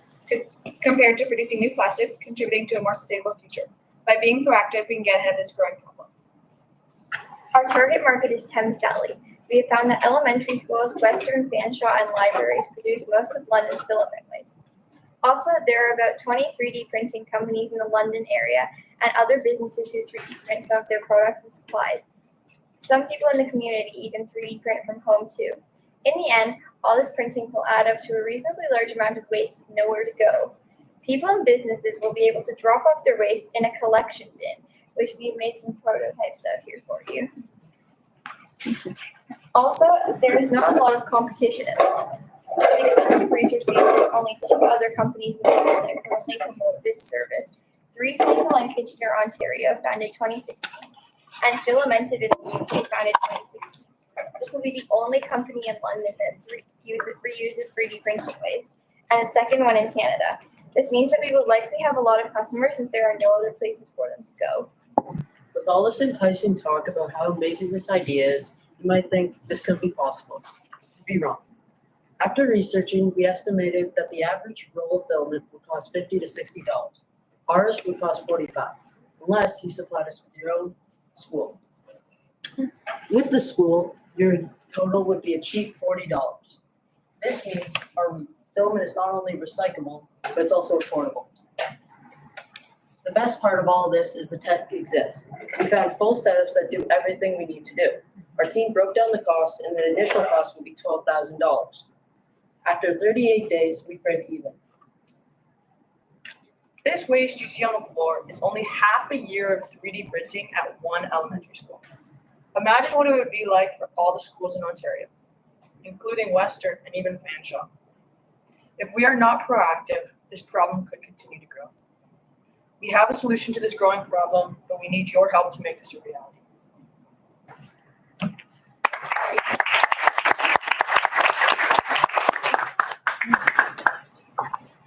Awesome. I will suggest you talk to the guys downstairs who built the models and ask how much they wasted down there, because I'm pretty sure it's quite a bit. Great job. Questions from our judges? Or is this waste that you guys produce specifically? Yeah, so this is waste from our school from just the start of the year. Can I And we mouse? weren't like over. Sorry. Can I put all of that into one school? So the way the machine works is it shreds up. So you put it in the machine, it shreds up, and then it will heat it up, and then not freeze it. It will cool down into the filament, so that we don't know the exact numbers on how many schools that would be, but I think that would be over one school. But can all of that plastic specifically, not necessarily one school, 5, 10, but can all of that be put into the same melting process that you described? Yes. Is it all the same type of plastic? Yes, all that is, yes. So when you have your collection bins, is all the plastic going into one bin from people? You were talking about like hobbyists doing this, other schools. All of the plastic is going into one? So we could do a situation where you have multiple different sections within the bin where you could put different types of plastics. When you melt all of this down, what color would it make, or would you have to have it all separated by color? Most likely it would make something brown. Yeah. We don't have a machine yet, so we can't run the necessary tests. Does color matter when you're doing school projects? Or is it more just whatever's available? Yeah. So you say there's 2 other companies in Canada doing this. Why is there only 2? Is it just a new thing? People aren't onto it yet, or? So there's the one in Kitchener, and then there's the one in the UK. Yeah. But it's a growing market. 3D printers are relatively new, but you can tell this. We just got our 3D printers this year out of school, and that's already the waste we got. And it's a growing problem, and it's a growing market. But with us having this implemented, we would have lots of customers. But the technology exists. Yes, technology. Which is what is on the handout on the front side. When you did your research, did you come across a specific industry that produces more waste than another with 3D printing? So, could you restate that question? Yeah, I was just curious if there was in your research, if you came across an industry that produced more waste in 3D printing than another. So we found a lot of hospitals that have 3D printers. They create a lot of waste, and then schools like Fanshawe, Western also create quite a bit of waste. So yeah, hospitals and schools, universities. So currently, is this plastic that can be recycled, or does it go straight into the garbage? Currently, this plastic goes right into the garbage. There's no other way. But with this new system, it would be recycled and turned into new filament. Can any type of filament be recycled in this way?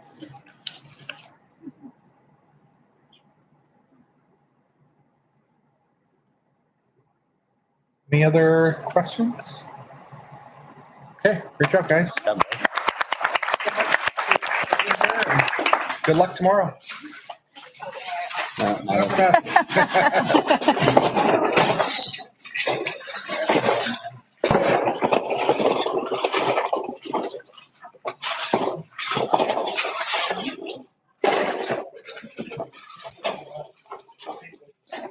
Well, yeah. It's all good. You have You know what? I'm researching. I was also going to new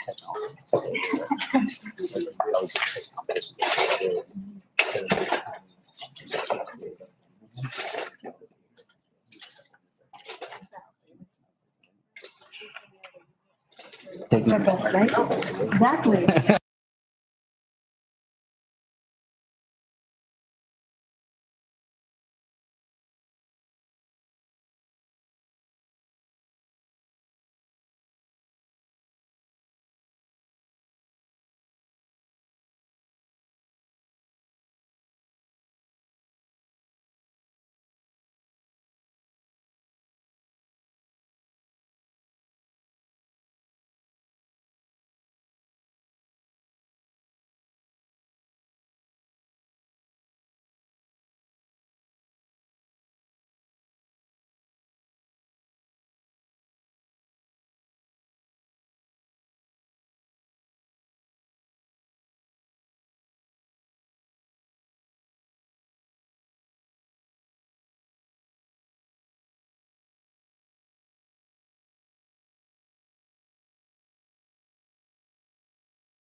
you so much, Stony Creek, for being here. Okay, can you move in just a little bit at the end or you're off the screen? Oh, and you squeeze in just a little bit. There we go. If you don't want to be on the TV, that's fine. You don't have to be though. Thank you so much for being here. Today, you are going to get 2 signs. This means you have 1 minute left of your 5-minute pitch. This means you're done. Is it the right way this time? Yes, it is. That does not mean you need to stop talking immediately. It means to wrap it up, okay?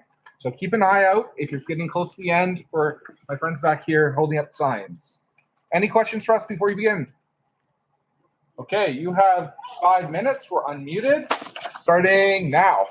Ladies and gentlemen, have you ever had e-waste and you don't know where to put them? Well, I sure have. Many people don't know there are places to put them. Environmental impacts and health risks are likely to happen without proper disposal and recycling.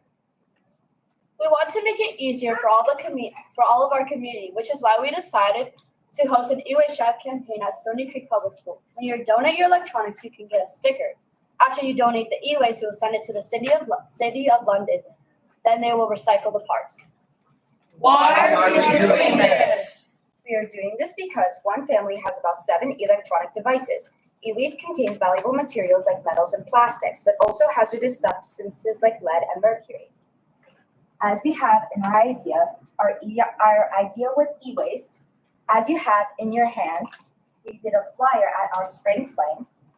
We did a giveaway for our old tech to be disposed because we don't really know where to dispose it of, and we usually have old tech lying around our house. We did a showcase what happens to your tech if it lands in the garbage, and we are hoping to partner with local organizations. Improper disposal methods can release these toxins into the environment. Imagine how harmful that would be having 950 students not knowing where to dispose them. We also wanted to be accessible for the neighborhood. Our students produce, including their families, 22 to 33 million kilograms of CO2 and around 6,000 kilograms of e-waste per year. We accept. We accept phones, tablets, Chromebooks, and batteries with a fire safety notice. The carbon footprint of a smartphone, and composing from the manufacturing to disposal, is roughly around 63 to 70 kilograms. The carbon footprint of a tablet is 74, and the carbon footprint of a Chromebook ranges from 221 to 365 kilograms of carbon over their lifespan. Mobile smartphone charging is responsible for 8 million tons of carbon dioxide every year. A long to 1 to 2 meters USB cable can emit between 250 to 350 grams of carbon dioxide every year. We do not accept large appliances such as dishwashers and any large appliances at home because they are biohazards and may have mold in them, and we prioritize the safety of people handling them. Finally, we want to tell you about tips and tricks to help reduce your carbon footprint. Switch to renewable energy if possible. You choose clean energy options like solar or wind for your home. Purchase energy efficient appliances. Replace old appliances with energy efficient ones. Look for the Energy Star label on top of the packaging whenever you see those. And use smart thermostats. These help you optimize heating and cooling for your home to reduce your energy consumption. So we are hoping to raise awareness about the United Nations 12th goal, responsible consumption and production. What is it? Well, the goal focuses on managing natural resources and e-waste efficiently, reducing waste and promoting sustainable practices for both consumption and production. What needs to change? The government needs to change their views and ways of the environment. For example, the government has been spending millions of dollars on space when they can spend it efficiently on e-waste. Thank you. So, judges, what do you think of our idea and how can we improve it?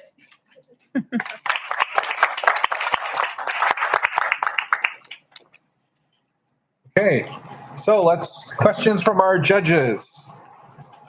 I have a question. In your research, did you find out if there's any difference between different technology brands and which brands are doing a better job at offsetting their carbon? So iPhone actually has a type of robot called Apple Daisy, and they actually dismantle and dispose actual iPhones to not only reuse the important minerals and to also reduce the carbon emissions of their company.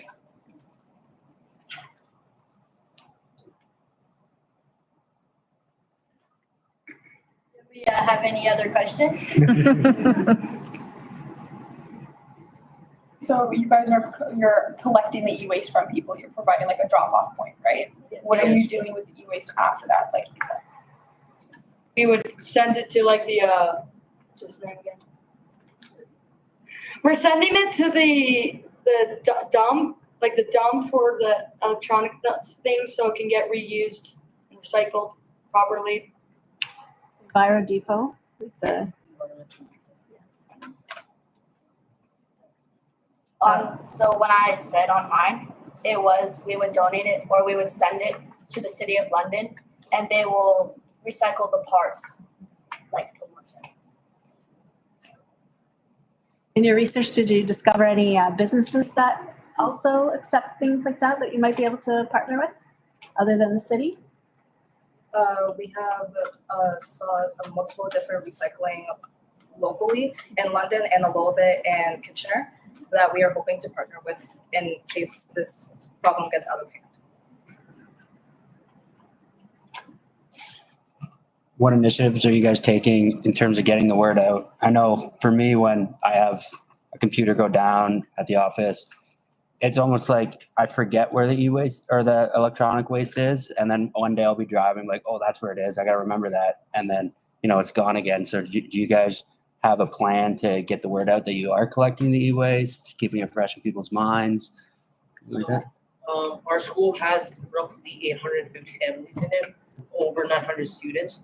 So I think we could spread out the word with our students at school, and we could possibly have ads online or on like Facebook groups for local people in the area, so they can know where to drop off their electronic waste. How are you going to measure the success of this? We will graph it. Okay, so we will load up a spreadsheet and keep track of all of the different types of parts. We will, of course, organize it by iPads, Chromebooks, computers, gaming consoles, etc. And then we will see, first of all, how many people are doing and taking the initiative, and how many parts are we able to recycle, and focusing on how much carbon emissions we are able to kind of take back. Is there a collection area local to you guys currently, or are you trying to create the first one, or what differentiates you from anything that's already existing for collections? We are probably still working on it. We will probably have it somewhere near the area of Stone Creek or in the area of London where it's accessible to everyone in the area, so they can drop it off without having to travel a long way. Do they currently have to travel a long way? Are there any existing locations? I don't know exactly where the locations are, but I do know there should be a couple ones.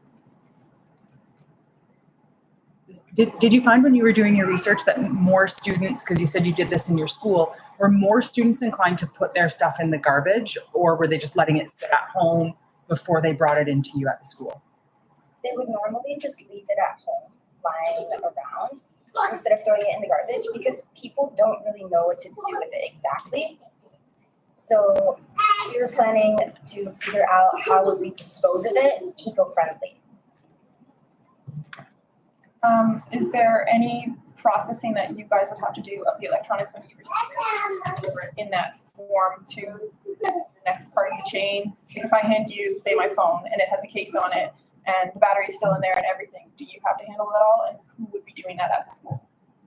We probably would just be taking the case for any protection off of it, bagging it, and then sending it to where it should be sent. So environmental.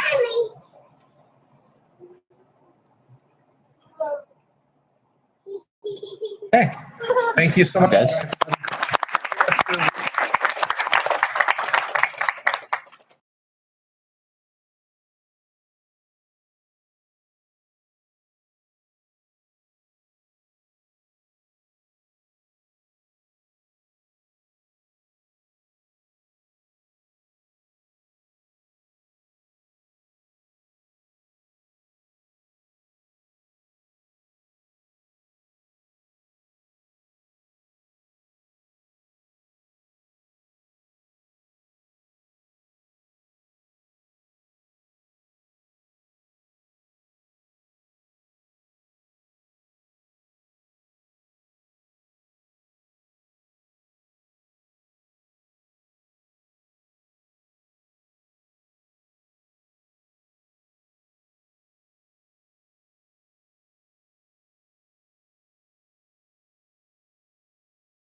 So when you're ready, okay? Still have a couple, yes.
For coming Westfield, you have 5 minutes to do your pitch. We'll hold up a sign when 1 minute is left. We'll hold up a sign when it's done. Now that doesn't mean you stop talking. That means it's time to wrap up, okay? Any questions for us before you start? Okay, have fun. And you are on the clock. Canada is ranked 12th highest country for carbon emissions. When you look at our per capita rate, we are among the worst. According to the United Nations, the burning of fossil fuels is the #1 cause of carbon dioxide emissions, the greatest factor that impacts global climate change. Transportation is one of the largest sources of carbon dioxide emissions. This is why we have selected UN Sustainability Goal number 13, take urgent action to combat climate change and its impact. Under this goal is a focus on education and awareness raising, which we hope to achieve with the plan for Motor-Free Mondays. Great things are done by a series of small things brought together. The idea behind this club by Vincent Van Gogh inspired the initiative we are here to present to you today. We hope to show you that a small idea can gain momentum and have a huge impact. Welcome to Westfield Public School. We are the biggest elementary school in Tillsonburg with 642 students. Our school is in the middle of a large growing subdivision. There will be a couple hundred new houses developed in the coming years. Students are also bused into the school from rural areas west of Tillsonburg. Each morning and afternoon, the school and surrounding areas bombarded with cars and buses. Not only does this create a lot of pollution, but it is a major safety concern. Arrival and dismissal times are chaotic.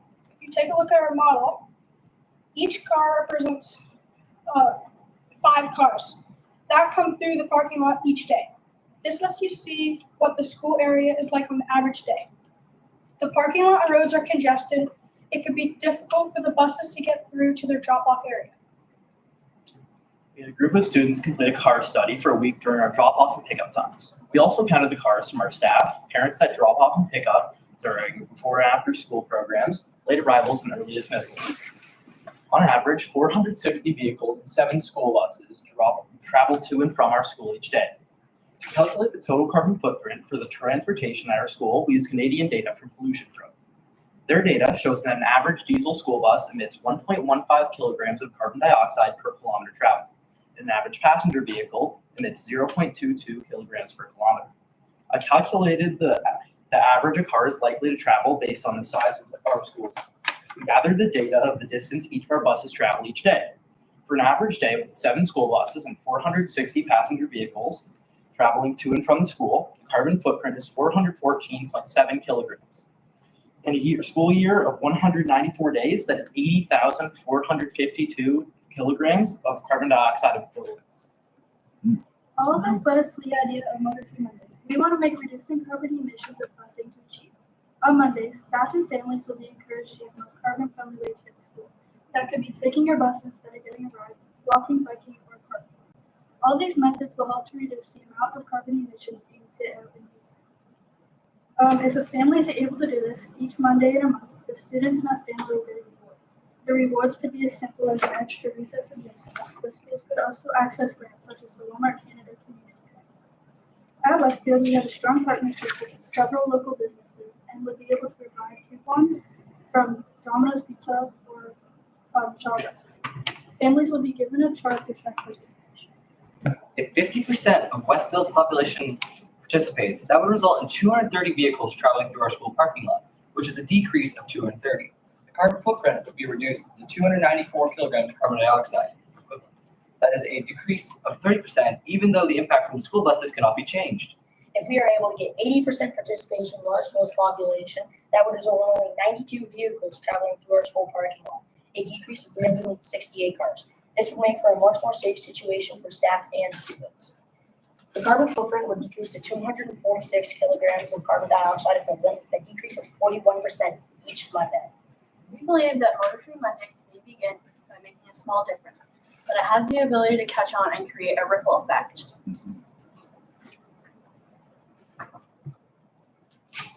We have shown the impact this initiative could have in one school. Imagine if it spreads to more schools and other types of workplaces. As people start to get in the habit of Motor-Free Monday, it might inspire them to keep it up on other days of the week too. Imagine what if this influences the younger generations in our school, and as well as people in work industries, it might take action. One simple idea can have a huge impact against climate change.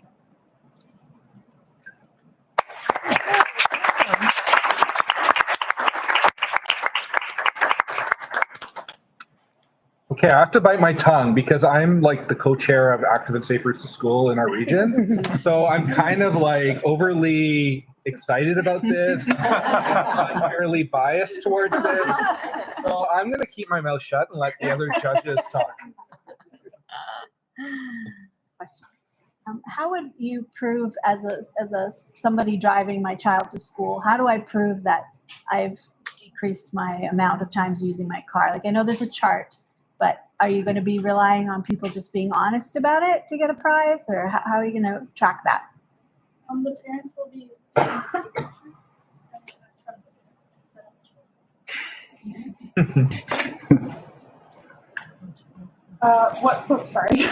How many people do you think would actually buy into this? Like what proportion of the school would be willing to do it? Do you know? I would say maybe for like the first few months of doing it, maybe 15 to 25%, because not everyone's going to be convinced by this. But after we introduce more rewards, it may draw more attention from others. Have you talked to anybody in the school, or is it just within your kind of group that you've decided?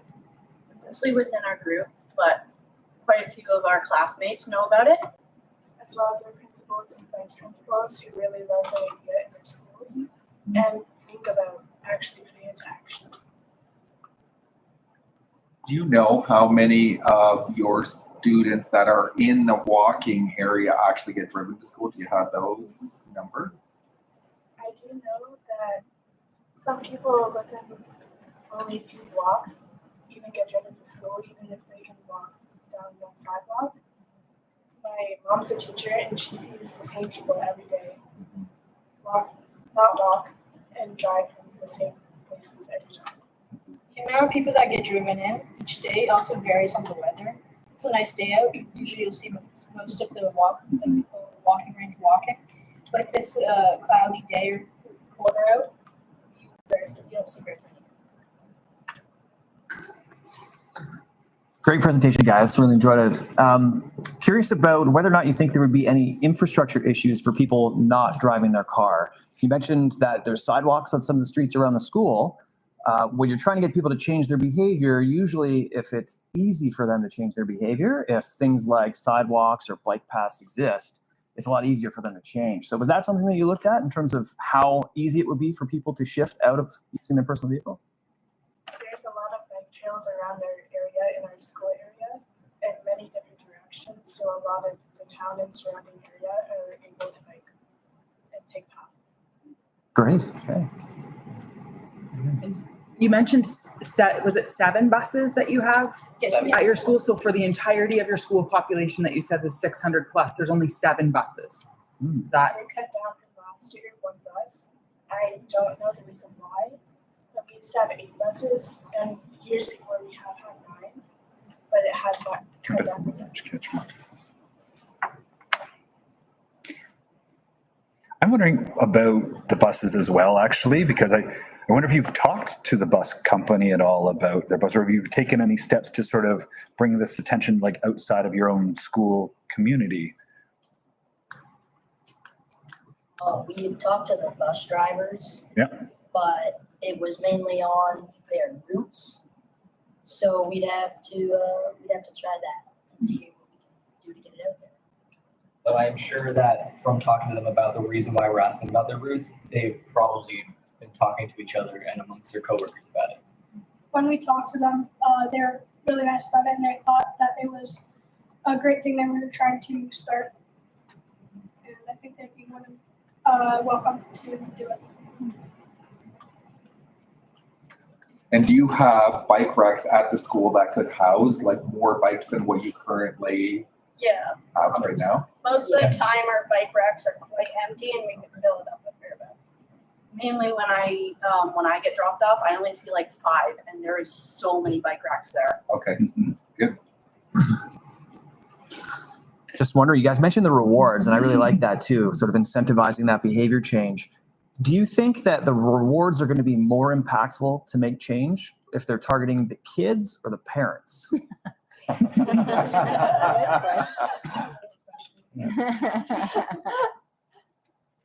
Kids will want to do more than that. It's really depending on the award. Like we have the coupons, but then we can also like offer like the free extra recesses and gym classes. So it really depends on the reward that they are. Even if it was just affecting the kids can be pretty annoying. No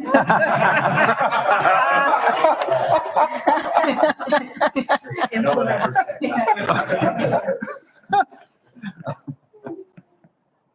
So I have a question for younger kids, because obviously you guys are all old enough that you can walk to school no problem if you live within walking distance. But what about those kindergarten kids that are like 3, 4, 5 years old?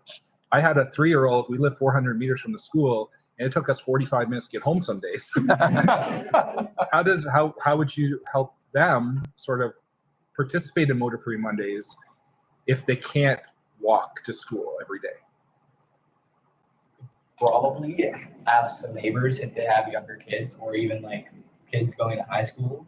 Maybe after their school ends, they can walk the kid home, and before work, you could walk your kid there. But if you have early work, you could probably, if you wanted to, hire someone to walk your kid and babysit them for a bit, or just build up enough confidence within them to walk. And siblings, of course. And if they know how to, they could always bike or scooter as a parent. It'd be quicker to go on their own. Yeah. Excellent. Like beyond the incentives, what do you think it's going to take for this to be successful? Probably a lot of just working together. Because if we don't have enough people helping or participating, it's completely worthless. But if we can get that small amount of interest within people to spark and a interest in our Motor Free Monday, it will allow them to most likely join and start doing it. And they're always going to get their kids to get off their electronics, so. And who's they? Like,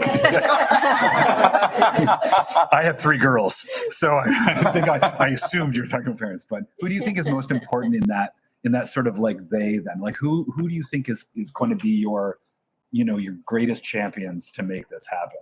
Probably the younger generation. Oh. And it's and they can look up to.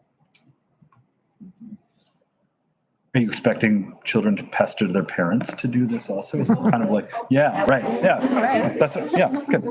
Effective. From what I've seen, like the younger kids often, if we have like a spirit day or anything, they often like to do it because they're so excited about it. It's something special to do. This is something special. I think they'll see it and they'll go run in.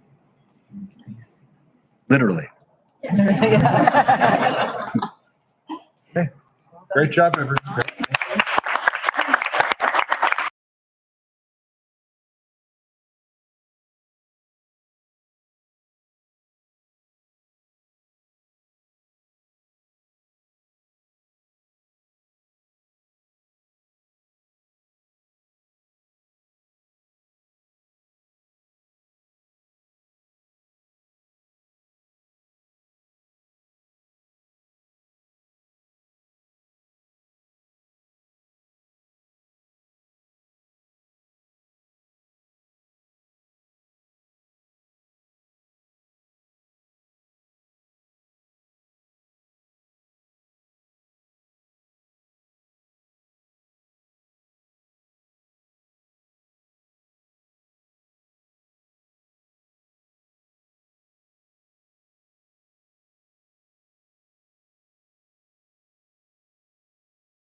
Yeah. Looked at elevator. There, you ready to go? So, welcome. You have 5 minutes to talk and give us your pitch. I'll be showing you a 1 minute sign when there's 1 minute left. There'll be a done sign go up when the time is up. That doesn't mean you stop. Wrap up, do your conclusions, and then you can stop. Okay? Any questions for us before you get going? Okay. Have fun. Good luck. Go ahead. Every day, the hallways at Southside Public School in Woodstock are filled with energy of nearly 400 students eager to start their day. Some arrive with full lunch boxes packed neatly with fresh fruits, filling sandwiches, and homemade treats. But for others, their backpacks hold a little more than the desire for snack from the school. Every day, hundreds of students receive something to fill their stomachs, to keep their minds sharp for learning. But is it ever enough? With each snack handed out, each package ripped open, another truth piles up, a mountain of waste. This bag of garbage is our prepackaged snack wrappers collected in one day at Southside. Our original goal was to collect 1 week's worth of snack wrappers, but after 1 day, it was already shocking enough. The carbon footprint of our current nutrition program is overwhelming. The single-use packaging that gets tossed on the ground, the food simply wasted, the transportation and resources that go into production, and it all accumulates. It leads us to wonder, what happens when a system built on helping children unintentionally harms the world they'll very inherit? Southside is doing what it must, ensuring that no child sits in class distracted by hunger. But the impact is real. Perhaps there's a better way forward, one that feeds bodies and minds without leaving behind a trail for future generations to clean up. Because every child deserves nourishment, and every child deserves a world that's thriving when they grow up. We are Southside Sustainability Sprouts. Please welcome Carly, Callum, Sasha, Taylor, David, and I am Jade. Our mission is a commitment to the understanding of the environmental impacts of our educational program in order to integrate sustainable practices. While implementing greenhouse compost systems, we aim to foster a community mindset that prioritizes the planting of locally grown produce and the resulting reduction of our carbon footprint. Our school community is fortunate to have several valuable partnerships that support our initiatives, including ZARES, SOBIES, the Ontario Student Nutritional Program, OSMP, and our local Domino's Pizza. Altogether, we receive roughly $27,000 from these partnerships to support our current nutrition program. While we are not able to use all of the funding, our plan is to set aside a large percentage of this for our greenhouse. Furthermore, we intend to submit a grant proposal to OSMP for additional funding for our startup costs. Looking ahead, we aim to establish new partnerships for our greenhouse project. We plan to work with Home Hardware for all necessary building materials. We are seeking support from Heights and Van Dykes, 2 local greenhouses in Woodstock, for seeds and soil. Creating a sustainable greenhouse starts with a thorough awareness of its surrounding environment and choosing the right materials for a long-lasting performance. Transparent plastic offers excellent light, heat, and moisture management, and is an effective choice that keeps costs down. We will also need to add a rain barrel to use free rainwater, while also having a backup post when the amount of storage of water is not significant. Our chosen location for our greenhouse is located on the east side of our school, where it will receive direct sunlight for majority of the day. The land in this location is already flat and would be the perfect area in which to build a greenhouse large enough to accommodate the needs of Southside. A school greenhouse can significantly contribute to several UN sustainability goals. By growing fresh produce, it directly supports zero hunger by providing nutritious food to students and the local community. This access to fresh, healthy food also promotes good health and well-being, ensuring students have the nutrients they need to thrive. The greenhouse serves as a hands-on learning environment, enhancing quality education by integrating practical agricultural science into the curriculum, fostering a deeper understanding of biology, ecology, and sustainability. Currently, since we do not have a greenhouse, we are learning these skills through having a growing tower in our library, which is responsible for growing the very lettuce you see before you, and through coating microbits to pour water into.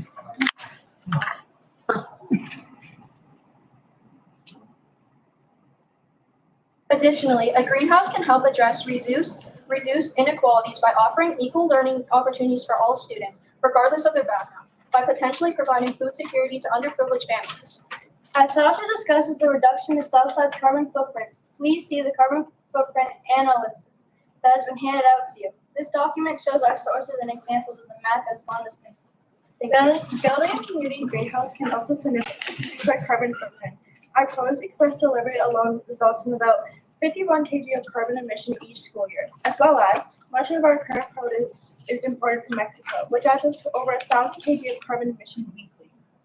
While we acknowledge the need for current deliveries for protein sources, the greenhouse will eliminate the need for weekly produce express delivery. Instead, if we have produce express delivery every 3 weeks for dairy and protein products, then we are reducing our carbon footprint by 75% each month. When considering building a greenhouse for our school, we have to consider equipment needs like supplemental lighting and heating systems, obtaining the necessary permits, and integrating the greenhouse into the school curriculum. For this to be successful, you will need all staff and teachers on board willing to incorporate this into the classroom curriculum.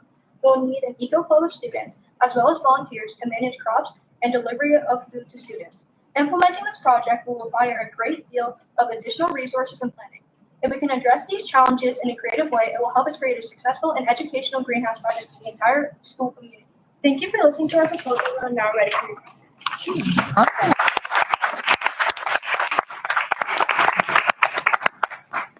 Excellent job. Questions from our guest judges? I have one. Great presentation. You may or may not know that we have a greenhouse here at Fanshawe College, and some of the challenges that we face are likely to be some of the challenges that you would face. So you kind of identified what you would need to keep it going, but what are some of the things that are maybe going to get in the way of it being successful? Some of the things that can get in the way is possibly not fully making enough for maybe every student that needs it, or when they start to realize that they're actually getting good nutritious food, maybe other students would want to join that, and then now we're stuck on is this greenhouse big enough or not? How about pests? How are you going to manage pests or rodents? Or So we will have a certain spot. Well, we're really gonna maintain it well. Make sure that like we said, the transparent plastic, well, hopefully no animals or anything like that will come in, and then the door too. I don't know how that's gonna work, but we will eventually find a way how that would work. Thank you.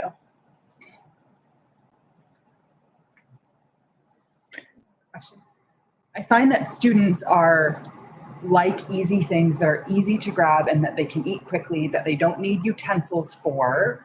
And so I'm wondering what your plan would be to transition from the types of snacks that the packaging is in the garbage bag into, because I don't think you could just put out lettuce like that and have everyone grab a, so what would be that plan to transition that behavior? So actually we have had a tray. It was a pretty big tray, and it had vegetables in it, and it had just a couple of utensils, bowls, and then it had dressing. So actually lots of kids, majority of the classes have actually went up to that and successfully made a salad by themselves, and also really like the idea of just getting it themselves, not having other people portion it out for them, and also they could just not put the stuff that they didn't like in it. That's awesome. What age categories were you doing that trial with? Was that just your class, or did you do different grades in your school? Or? We did different grades. We did grades that we know would eat it and not waste it. So I would say grade 6 to 8, perhaps. I'm not 100% sure that all the other grades would eat it all. So would your entire kind of proposal just be targeting 6 to 8? No, it would be toward the whole school, but we would also have fruits, not just vegetables. So. I'm just wondering if you've thought about, it's one thing to be able to provide food from your own little garden, but how would you encourage or maybe get the message out so that your, students do reduce the amount of packaged stuff that they're bringing into the school? Have you thought about how you might? Well, that is actually a very good question. Thank you. Well, we could possibly do little baking sessions where perhaps we can make these treats, but they would be healthier versions. So let's say 70% of the school likes fruit roll-ups. We can make fruit roll-ups, but out of fruits that we've just gone to our garden and gotten. So making those healthier versions of the snacks that produce lots of waste. So this program, something very similar has been done through community gardens at schools like Eagle Heights in London and others, through some grant money, probably when you guys were kindergarten, to be honest, way back when. But one of the issues is what happens in summer? Okay, so. You've thought of this. Yes, I have. So in wintertime, we have heaters going to make the temperature the same temperature that we want it at all times. And then in summertime, actually, we have little covers that go over the roofs and the sidewalls, so they can still kind of get their sunlight, but also we have coolers in there, so it can still maintain that same temperature, not messing up the heat, not messing up the coolness. It's all just going to regulate. What about maintaining it when there's no students there or teachers or staff? Because the school's empty in the summer. Technology. Robots. Another problem solving. So just something to think about as you kind of, if you think this idea through and look for implementation. Yeah.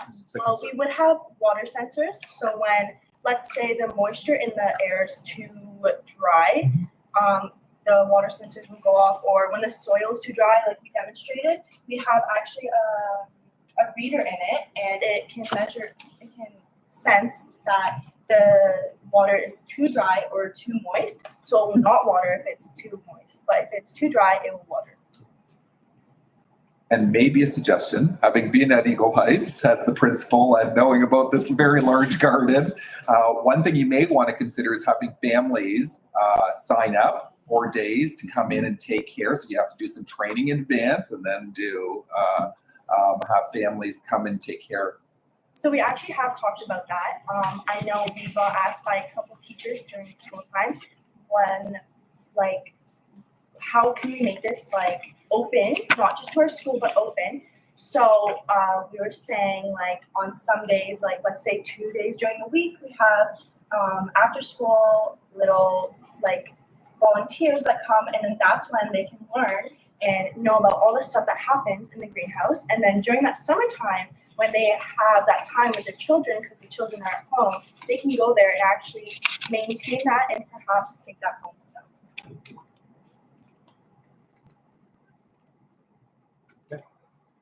Good job. Thank you so much.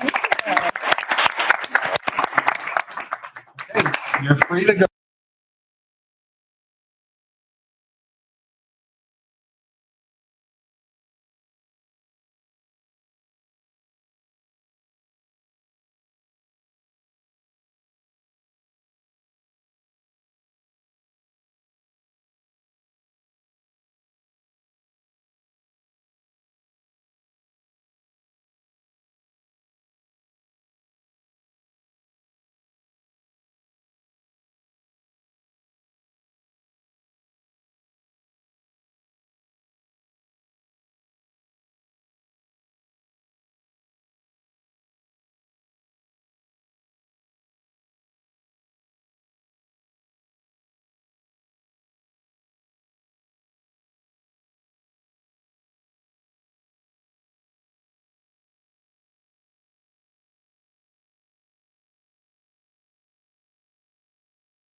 Great to have you here. So you'll have your 5 minutes. We'll be holding up this when you have 1 minute left. And we'll be holding up the done when you're done, when your time's up. But that doesn't mean stop talking. That means wrap up. Okay? So you can still do your conclusions and finish up. So are you ready to start? Okay, go.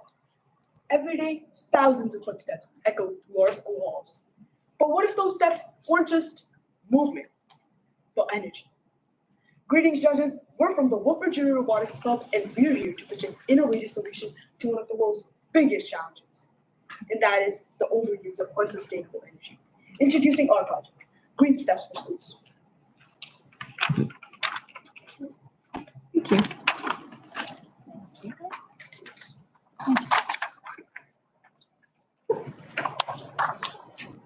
Our project is designed to turn footsteps into electricity using real tested technology. That's right, just by walking, students, teachers, visitors, and staff members can contribute to powering spaces where we students learn and grow. Schools consume way too much electricity, primarily from nuclear and hydroelectric sources. Here in Ontario, over 55% of our electricity comes from nuclear power. While it's technically clean in terms of emissions, it produces nuclear waste and is expensive to maintain. With globally rising energy costs and environmental concerns, we need to find a better solution, one that is clean and sustainable. So then we found one, kinetic energy tiles. But first, how do kinetic energy tiles work? Well, that's a great question. It's powered by piezoelectric technology. Whenever someone steps on a tile, the footstep piezoelectric components activates inside. It then produces an electric charge. Each footstep is about 5 watts of electricity. So the more movement, the more power. Its schools are full of movement. This is a practical and sustainable way to reduce our carbon footprint. We're planning to install these tiles into the busiest areas of our school, which are the main hallways, stairwells, and the gymnasium. These are high traffic zones, which means that they'll produce a lot of energy. Picture this, 250 students rushing out for recess all at the same time, and that's only about a quarter of our entire school population. In a matter of seconds, that movement could generate over 1,000 watts of electricity. And with that foot traffic happening like this all day, every day, we could definitely produce a meaningful amount of electricity for our school. We also plan on adding sensors along with the piezoelectric tiles in order to track the amount of electricity produced and the amount of carbon saved. If the numbers look good, we can propose this idea to other schools or maybe even public spaces around the city. Our project aligns with 4 UN Sustainable Development Goals, starting with SDG 7, which is affordable and clean energy. These tiles only cost $45 per square foot, and that's 22 times cheaper than older models. This makes clean energy more accessible than ever, as kinetic energy does not produce any toxins or any other emissions. Moving on to SDG 9, which is Industry, Innovation, and Infrastructure. The purpose of this is to use smart infrastructure in practical and educational settings, demonstrating how technology and design can work together to solve environmental challenges, encouraging urban innovation. SDG 11, Sustainable Cities and Communities. Schools are at the heart of every community, so we're using them as a launch point for our project.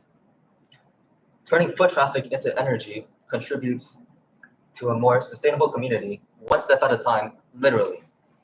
SDG 13, Climate Action. By generating clean energy from footsteps, we're cutting down on carbon emissions in an interactive way that teaches students and helps them understand their role in climate solutions. Our implementation plan starts by installing kinetic energy tiles in high traffic areas of our school, like the hallways and gym, to collect data. We're planning to complete the installation over the summer when school is out of session. This lets us work efficiently and without disrupting school activities. Next, we'll set up equipment to monitor how much energy is being generated. After 1 year, we will analyze the data to see how much energy is being produced and how much carbon we've saved. This data will give us a clear picture of the project's affordability and help us decide whether to scale to other schools or even citywide. Together, we can take the first step towards a cleaner, greener future. Thank you for your time and attention. We are now open to any questions you might have.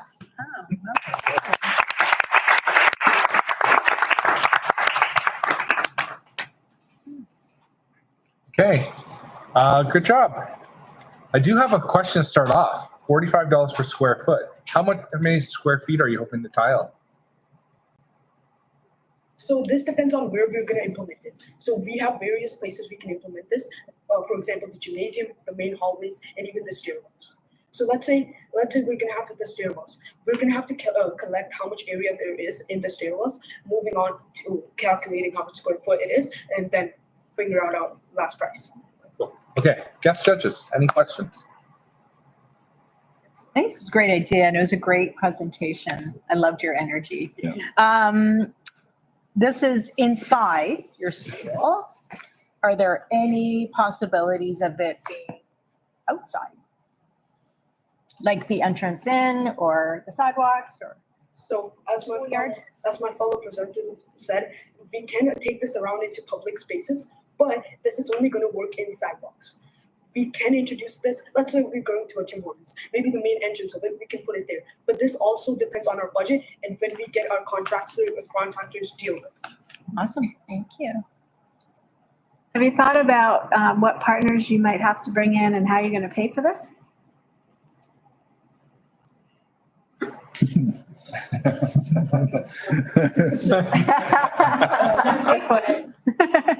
So we're going to be we're going to try to partner with the different contractors and dealers, and we'll see what matches with our school budget. As this is $4,000 per square foot, this can be a little pricey, but as I said, this is 22 times cheaper than older models. So we'll try to figure out with what comes in our budget and with the contractors that we deal with. Feel free. You said it's cheaper than older models, so I'm assuming this has been implemented somewhere else. Where was that? How successful was that? How much floor did they do there? So this was originally implemented in Japan, which is primarily where we got our idea from, since they have a lot of technological advancements. We're not sure how much they put into this project, but we do know that this is implemented in high traffic areas such as Shibuya Station. I have a feeling there's more to this than just the tiles. So have you given thought to what other pieces of this puzzle you need to be considering beyond just the tiles themselves? I know you mentioned installation, but beyond that, even that too. So we might need a generator or two. So let's say this is going to go in the hallway. So maybe at the start of the end of the hallway, we're going to have to talk to the custodians, and then we're going to have to see which place cannot be vandalized, and then we can put a generator or two there, depending on how much electricity being broken. As they said that we're going to need 1 year to collect our data of how much did we reduce and how much did we generate. You talked about a school budget. Do you know what that budget would be? We're going to have to talk to our principal. I was the former principal of Wilford Jury a few years ago, so, you know.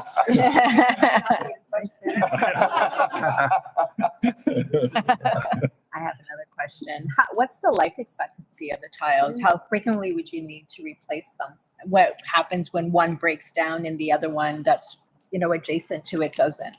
The layers of these tiles are very durable, so there's a very unlikely chance that just foot traffic would break it. But if one would happen to break, replacement would be very easy. Okay. Do the tiles go on top of the existing floor, or does the existing floor have to be removed in order to make the levels the same? The existing floor would have to be removed so that it wouldn't be visible to students to prevent vandalism. If you're wondering when we're going to do this, if this is going to be in summer vacation, when there's a common vacation. Not next Wednesday. Yeah. Any other questions? Okay, great job. Thank you so much. Good luck on the competition tomorrow. So good. Thank you.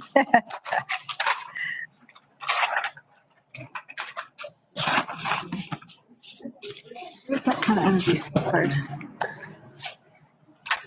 I love to have some of these Yeah, I was going to ask that for that. grassroots, like the first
Yes. Okay, your conclusions and any questions for us?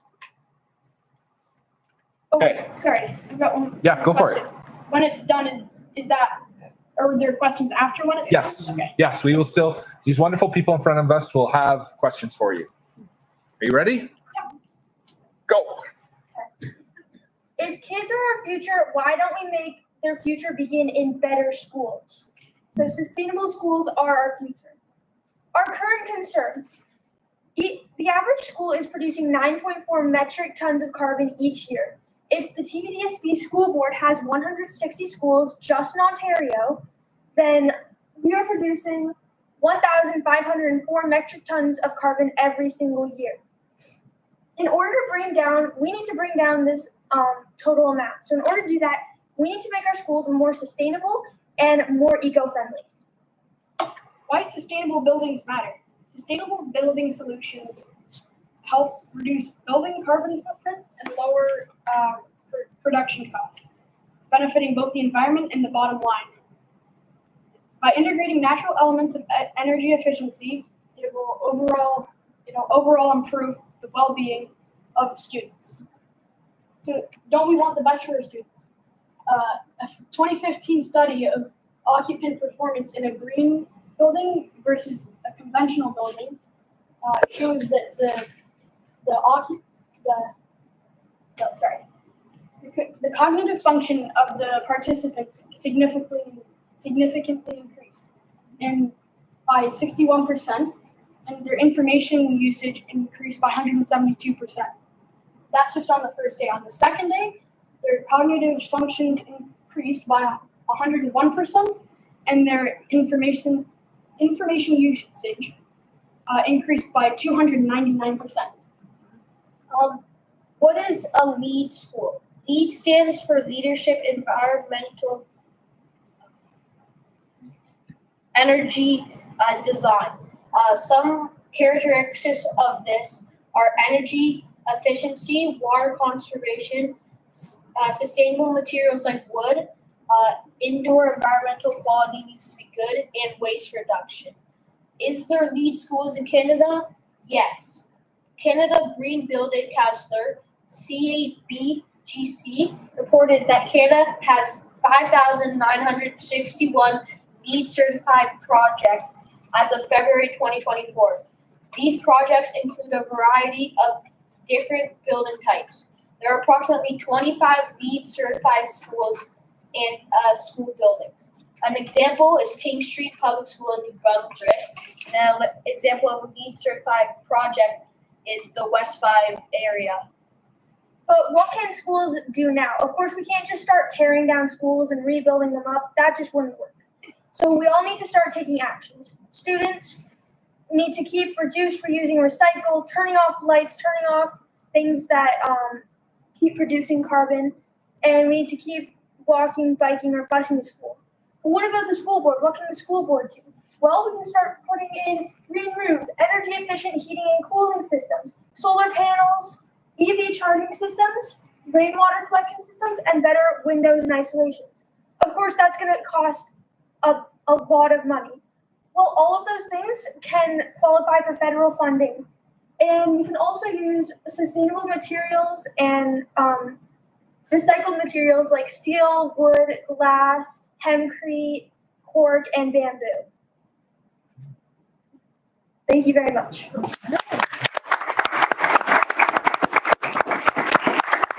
Thank you very much. So guest judges, questions? I found your numbers about the increased productivity or feelings.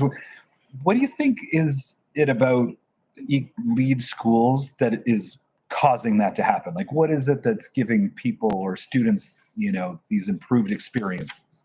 Well, I think it has to do with probably reduced carbon in the air and allowing you to think more productively. Like just in areas with more light shining in, like natural light, things like that will probably improve your productivity. Thank you. Any other questions? What is your school doing to help achieve some of these goals right now? Well, we have a grade 7-8 class and a grade 8 class that are in a green leaders environment kind of council thing. And we are going on different projects, different nature walks. On Thursday, we have a tree planting going on, and we're just all together working on bettering our environment. We also have added a lot more plants into our buildings and stuff. Awesome. We've also been working on maybe getting vertical gardens in our schools, and a lot of our classrooms have a lot of vegetation. So you mentioned some of the renos that would need to happen to existing schools, because you're right, you can't just tear it down and just start spending money. So if you had to pick out of all the different things that you suggested, what would be the ones that you would suggest would give us the greatest or have the greatest impact in terms of sustainability, and why? I'd say maybe, I think there's a few things that combine lead to a better outcome. So like the green roofs with the solar panels is a good combination. So it'll create energy, and like some green roofs will like reflect sunlight, so it's more energy efficient. So you don't have to use the cooling as much. So I think it's more combinations rather than just one. Because you can't do it all, right? So if you had to pick, what would be the one that you would pick? I would also say like energy efficient heating and cooling and solar panels, because the average Canadian school spends $500 million per year just on energy alone. So if we have those things, we're going to reduce that cost to a much lower level. So it's really a better financial investment for schools too. Awesome. Thank you. Any last questions? Good job. Thank you so much for being here. Good luck, Fire in Northfield. Review.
how it's gonna work.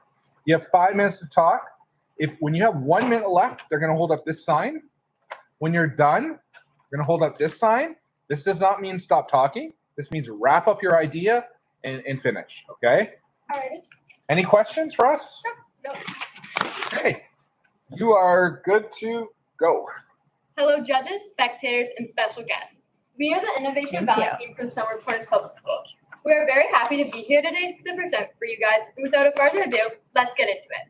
Have you ever wondered how we can help reduce our carbon footprint? Well, we have the solution for you. Presenting the Biomethane Digester. The biomethane digester takes manure and converts it into natural gas that works as a fertilizer for our rural farmers. The leftover manure can be used to take all natural gas out of it and use that stuff.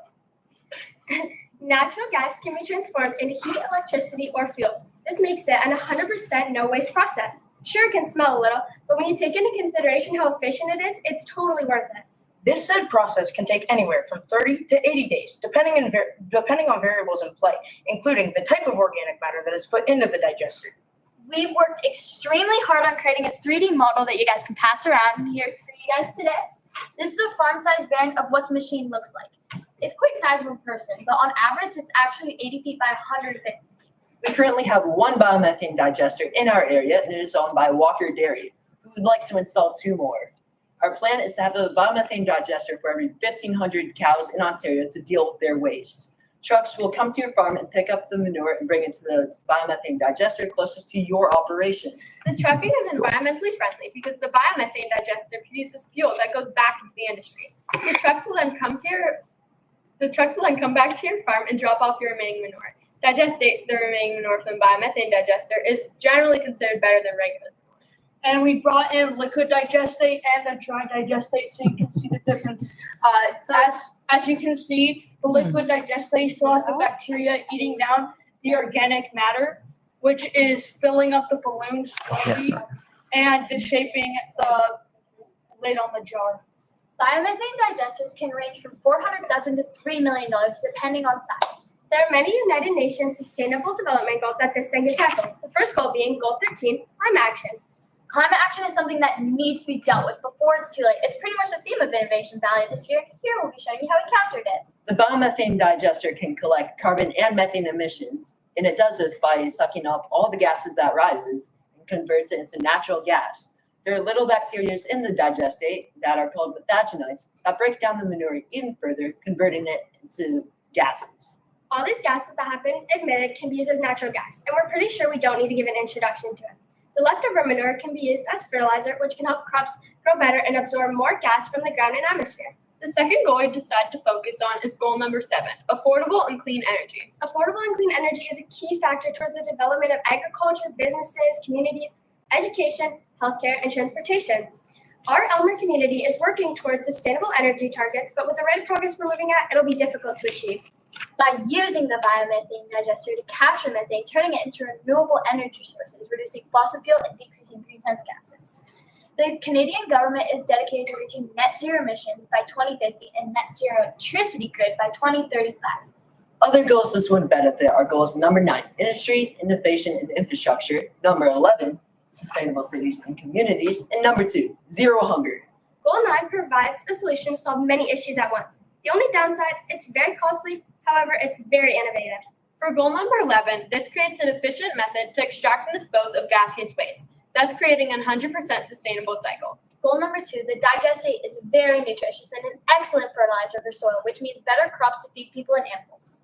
The digestate has more nutritious nitrogen that helps the grain in the actual crop gain more volume and has more to feed people and animals. There are many other macronutrients that have been enhanced by this process, but I'm afraid it's about time to call it a wrap.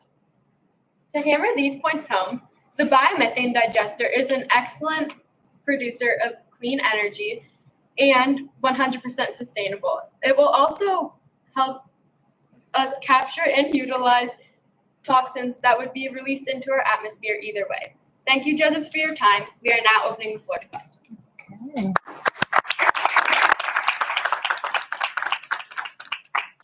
Your presentation. I guess we'll start by opening up to the floor for the judges. Any questions? I'm interested in if you found ways you're moving manure with vehicles. So there's a fuel associated with that. Are there ways that we can integrate that process?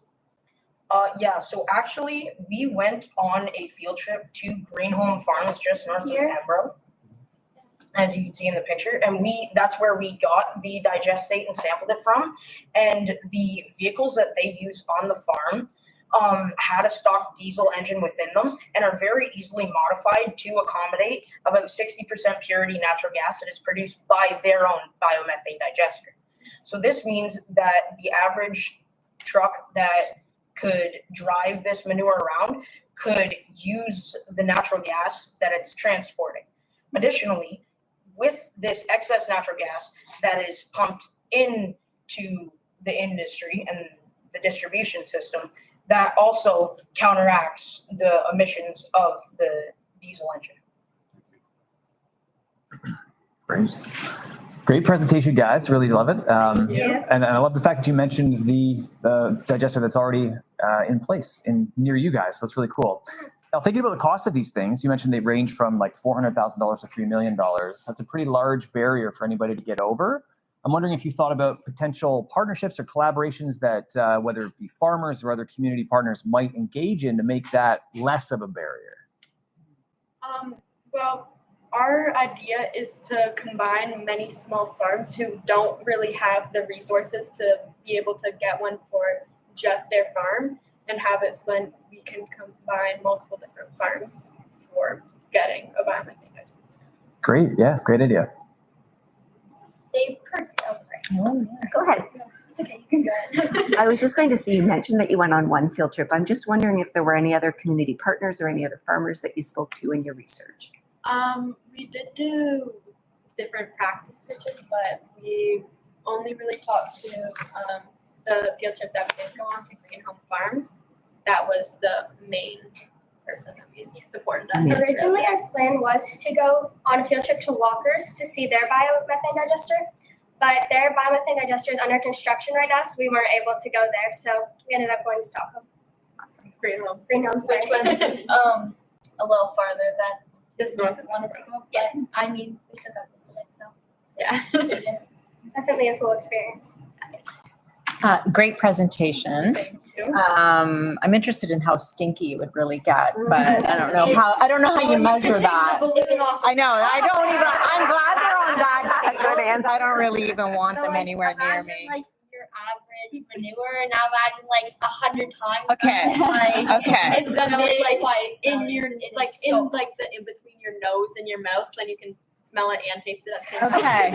Okay. So I'm now out. So you've convinced me not to do it. No, I'm just kidding. How would you get the word out? How would you get farmers to, how would you communicate that this is an opportunity? It would be advantageous for people to get together. Again, how would you communicate this out to your community?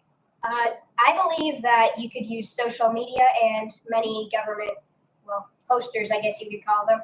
Social media is one of the greatest ways to move information around. Okay. So if you were to have a government page directed towards farmers about this, it would be very useful.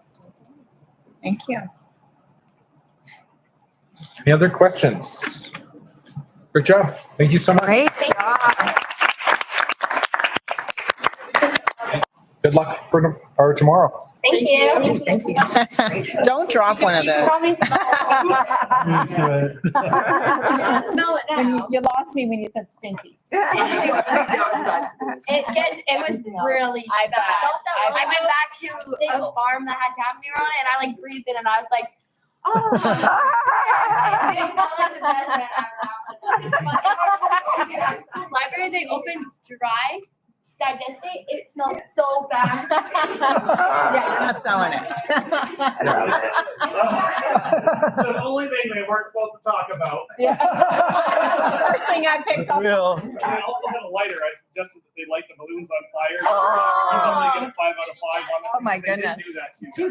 that Too bad. That's great. That's a good thing. Could have been bad.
here before we get started. So you have 5 minutes to speak, and I will, or these ladies beside me will hold up 1 minute when you have 1 minute left. When you're out of time, you'll get the done. That does not mean stop talking. That means wrap up.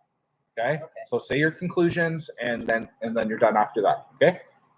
If we're done like before time, then You're good to go. Okay. We'll have more time to grill you with questions. So be ready to answer them. Okay. Any other questions? Okay. Good luck. Have fun. And go. Hi, my name is Flynn. This is Ben. We are from Mountsfield, and this is the rest of our robotics and pitch team. So our idea is an app called London Travel Smart. The purpose of the app is to promote public transport and other more sustainable ways of travel aside from your personal vehicles. All the changes that we'll make will align with our sustainable development goals to either innovate on our prior systems to make our city more sustainable and to reduce our carbon emissions so we can protect the climate. So London, I'm sure you all know, London has a massive traffic problem. You want to go somewhere that could take you 10 minutes, or on a bad day, it could take you 20 to 30 or upwards of that. So part of this issue is that this is just increasing our emissions for the climate. 30% of London's entire carbon footprint is from personal vehicles alone. And part of that is just sitting in traffic because you're not going to turn your car off, you're going to idle, and it'll keep creating emissions. In 2019, London was the 240th most traffic congested city in the world. In 2024, it was the 202nd. This increase is detrimental because the more it increases, the higher our carbon footprint will continue to grow.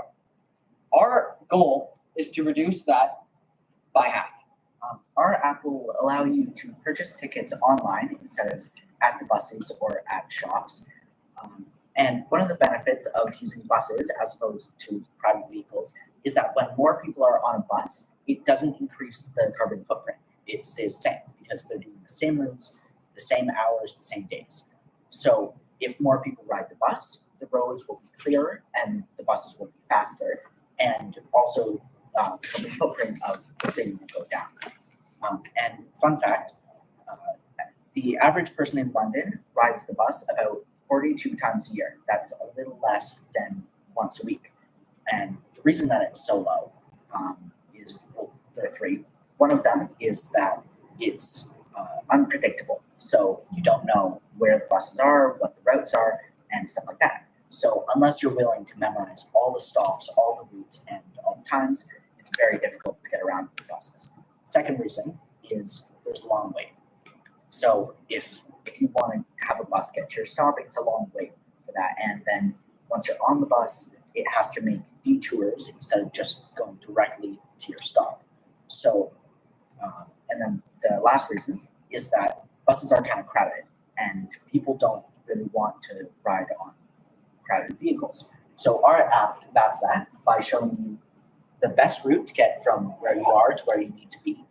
And it will show you which buses are full or how full the buses are.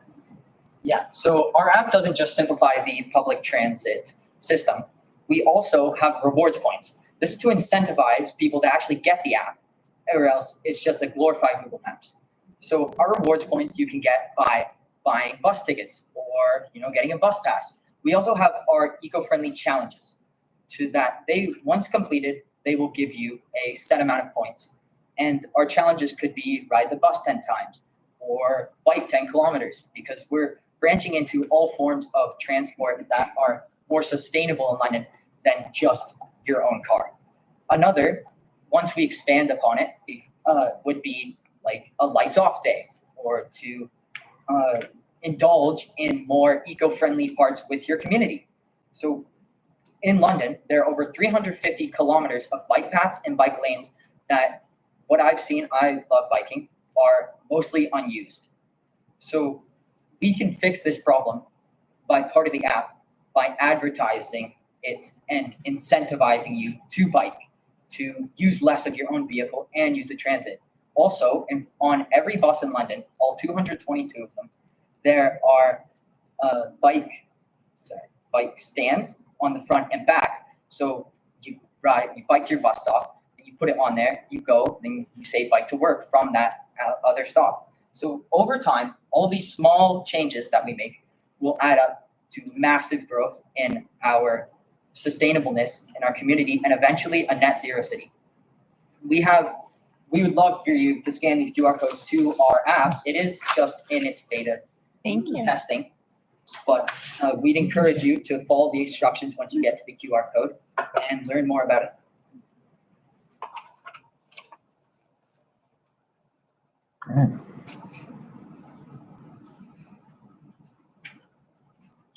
Sorry, I don't have an iPhone. Oh, there it is. All the problems. Yeah. Is that you're done? Yes. Sorry, you're all distracted. Ah, we're trying to get this QR code. Sit in my phone.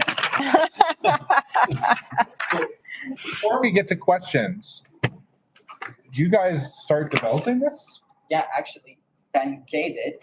Yes. So then I designed this app as a showcase, so that you can like see. I mean, how would this app work? How would it help improve the London transit system, and how would it also encourage people to do quests to help it? You can like see the app like this can also grow and become more, and then you can even like design an app based off of that. And the great part is that creating an app is free if it's for governmental purposes. So it would be really efficient and effective for the government to use an app to improve the busing and transit systems. It could even expand to other cities. And Canada could all as a whole become much more sustainable and utilize bus systems. Very cool. I'm going to open it up, but I just want to highlight, we do have Mike here from the City of London, partially responsible for the Climate Emergency Action Plan. So you might have some funding sources here as we move forward, but open up to questions. And with that intro, can I start? Yeah. Yeah. So fabulous presentation, and I love the idea. I want to just reference, in case you weren't aware, there is an app or there's a program that's just started last January in London called Smart Commute London, and it's doing some of the things you guys are talking about, but not on the scale that you're suggesting. So I love the idea. I think this is complementary. My question for you is, what do you think would be some of the key partnerships in getting something like this going? I'll take it. So for all the public transit things, we need to partnership with the London Transit Commission, especially because they run all of our different public transit in London. So they would govern all of this, and we'd love to partner with them, like specifically. Okay. And one more quick follow-up. Where do you think this would land in terms of its cost? You mentioned that developing the app might be free, but how much in terms of getting this out into the public and supporting some of the incentives like free bus tickets and those sorts of things do you think would? So buses, if more people use the buses and their companies make more money, which if we were to partnership, or if we had a partnership with those people, then we would get some money back from making them more money. So that would help fund itself. It would need a bit of an investment in the first place to start it, but it would likely pay itself back. Okay, great. Great presentation. I love the idea of an app. So you focused a lot of the app in your presentation on the London Transit and buses, but you mentioned that there were 350 kilometers of bike trails. So I'm wondering again, what would you do, or do you have kind of a similar goal or similar ideas in terms of the bike trails? So as I said, they're very underused. So our challenges in the app would focus a lot around biking and other ways to get out and reduce your carbon emission in the first place. So it'd be through our challenges and points that we promote, like biking. Right. So similar to kind of doing rewards if you're taking the bus and you're taking the bus a number of times, you have a similar idea to do that for bikes as well? Right. And what if you don't have a bike? Always walking to your bus stop is totally free. And I would encourage it anyways. That's what most people Transferable, do. right? But biking is just more faster, it's more convenient, and if you like to bike, then it's just another benefit. Thank you. I also loved your presentation. I think it's a fabulous idea, so great work. I'm just curious, in your research, did you look at other cities outside of London? Like, are there any other cities in Canada or around the world that have any other types of apps that are similar to this? I didn't look into other cities, but like the original idea before an app came across was from the Go like transit in Toronto, because I had like recently been to Toronto. I thought it was very interesting and more efficient than for like, especially with their trains, than just regular transit, especially because Toronto's London times 1,000 traffic. Awesome. I'm interested in the advertising piece of this. What would your target audience look like? And have you thought about who the best target audience for something like this might be? Yeah, so they're university students. Like, they already have their like passes that they get for university, and they have their own bus routes. But the whole point of this would be to increase the ridership with people who already use the bus. Let's say you use the bus every other day, but you drive sometimes. This would incentivize them to only use the bus and to use it like more. Yeah, to use it more. And for people who drive, especially with gas prices, they're pretty high right now. So why not cut it out? We have the QR codes on the side of like buses and on buses. So you're driving by a bus, you're stuck in traffic. Oh, look at that QR code. Sure, I'll scan it. App incentives. Maybe I'll drive less and use the bus more. I just have another question, if that's okay. I was impressed with your presentation even before you handed out the app that you'd already created, which is pretty awesome. Just curious how much time you've already put into the app and how much more time you estimate it would take to get it working. Okay, so I put it took about 3 to 4 hours to make that just like a placeholder or without much functionality. To make the actual full scale app, it might take like a team of 5 people a few hours to get it working. And then it shouldn't take too long. Like you can use like a built-in map API, and then with all the buses, like you can then set up the routes. Which would be really easy for the city of London because you already know all the routes. And then it'll take just a few hours. Whereas with like a big team, or like you could just have like a couple developers working on it for like just a few days. It wouldn't be too long term of a project, and wouldn't like be too expensive to create and develop. If you don't mind, I would follow up with you. One of the things you mentioned, which is one of the reasons I don't ride the bus as much, is I don't like crowded buses. I don't like to be that close to that many people. This may be a byproduct of the pandemic. I'm not sure, but how would you track that in terms of the app? How do you know how many people are on or off the bus? Yeah, so this is one issue. It would take more effort from the bus drivers. They would have to, not necessarily log it, but add. Let's say you have in your app, they have like a different version of it that is more of a modern admin. So they would go what bus they're at, maybe tick another box, and then eventually, like when another person gets on again, and you could automate it when somebody scans, because ideally you're using your phone for your tickets and passes. Somebody scans, it already logs you onto that bus, so it would save the bus drivers from having to do any extra work. Thank you. Okay. Great job. Great job. Okay.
Welcome back. Any of you here last year?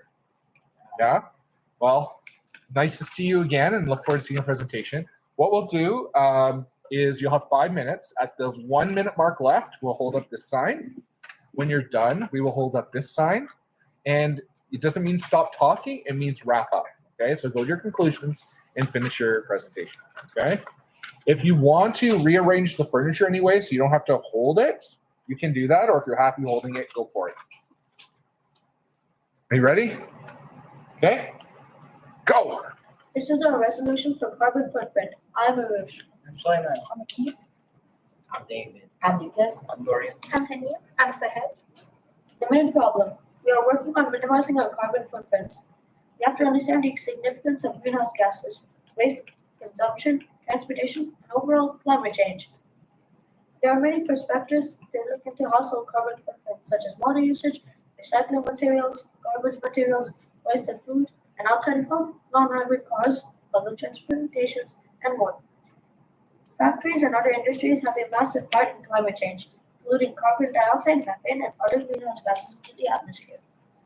Household carbon footprint, transportation. Most of the vehicles run on fossil fuels. They are a crucial reason to climate change and carbon footprint. As they burn fuel, releasing greenhouse gases, we can prioritize public transit and hybrid cars. Consumption. Some people overuse food in an unhealthy manner or just waste it. We need to take a positive approach to use it properly and save some. We also need to eat nutrient-rich foods. We can reduce meat consumption and buy locally. Non-renewable resources. Most of us use non-renewable resources. As people see the industrial revolution, we should switch to renewable as they don't pollute the atmosphere and can be used over and over again. Examples include fossil fuels, oil, natural gas, coal, nuclear energy, and certain minerals and metal ores. Outside of our home, factories and other industries are pumping greenhouse gases into the atmosphere, which is unhealthy for climate, plants, animals, and humans. Deforestation. Trees give us oxygen via photosynthesis, which is essential for the survival of humans and other living things. We cut down trees for developing space. While we cut trees, they grow over time by reproduction. Though we cut them more often than reproduction can replenish them. Agriculture. Agriculture has some pros and cons. Agricultural lands are very beneficial for us with the purpose of food. Its fields have huge swaths of territory, which may lead to animal displacement, soil erosion, and potential health issues due to exposure. Greenhouses and their benefits. Schools will be able to give their students self-produced fresh foods. Students will be able to develop their academic skills, which will be helpful for the future. Greenhouses can be a good place for education too, such as for research projects and exploring the world of biology and ecology, including chemistry. Students can use it to educate themselves more about scientific methods such as photosynthesis and the water cycle, essential parts for life's existence. Schools will learn about the importance of responsibility and how to work with peers and proper educational teamwork. This will be an opportunity for students who have interest in careers including horticulture, environmental science, or agriculture. Students get stress and anxiety, so it's a great place to walk into a greenhouse. It would be a therapeutic advantage as the fresh and relaxing experience. It would be beneficial to mental health and choice. So that's why we think every school should include at least one greenhouse. The specifics on cost. First, we analyze the cost of greenhouse. The actual building will be built out of glass for sunlight to pass into the building to provide the plants for photosynthesis, which will help the plants grow as they need water, carbon dioxide, and sunlight. And this is already educational for students. We need to provide water to the crops and plants by adding pipelines from already existing ones to lead to the greenhouse, and then they will shoot water up into the greenhouse to fall onto the crops. Secondly, we will make small spaces in the roof of the greenhouse, which will be a triangular prison, pushing excess runoff, and the small spaces will collect some of the rain for the plants in a controlled manner. Thirdly, we need fertilizers for the crops to begin growth. Lastly, we will be required to provide nutrients to the crops for functional processes. Our solution for the problems: we can prioritize public transit, encouraging cycling and walking, embracing electric vehicles, and investing in smart mobility technologies. We can use the 3 R's: reduce, reuse, and recycle to minimize the waste and resource depletion. It can happen by reducing meat consumption, buying second-hand items, and making locally sourced choices. We can reduce factory pollution by building factories in the right place, powering factories with renewable energy, and by analyzing factory waste and more. We need to switch to renewable resources such as solar energy, hydropower, geothermal energy, wind energy, biomass, and thermal energy. They can be replenished faster than they can be used. We're done.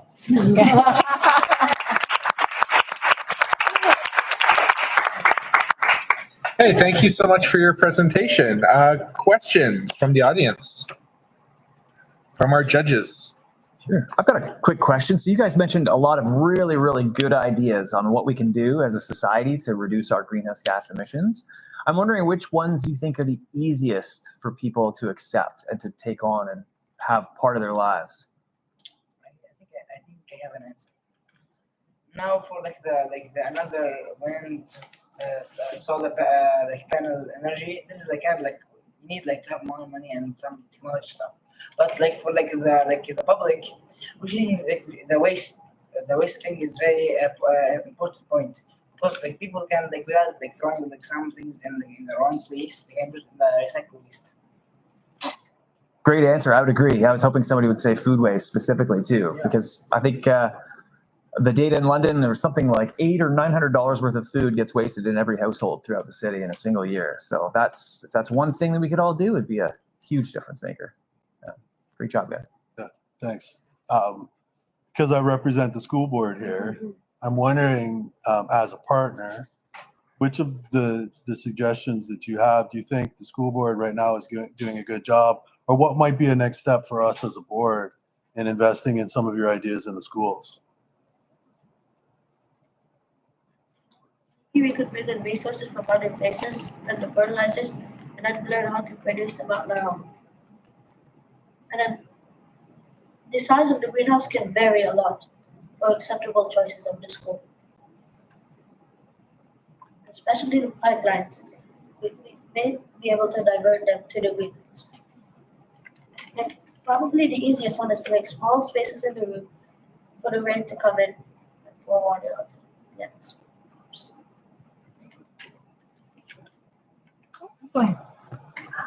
I really liked how passionate you all were and that you had lots of different ideas. I thought that was really great. I'm wondering how you would plan to share some of your ideas with others to try to get them off and running. We could make advertisements showing the benefits of greenhouses. Yeah, and we could use some school presentation for the school in the we have in the gym a monthly assembly. So we can use this thing as a way to make especially young kids kindergartens to know about these things and care about the environment. We could also do posters. Thank you. So I love the comments you made about the greenhouses. We here at Fanshawe College have a greenhouse as part of our horticultural technician program.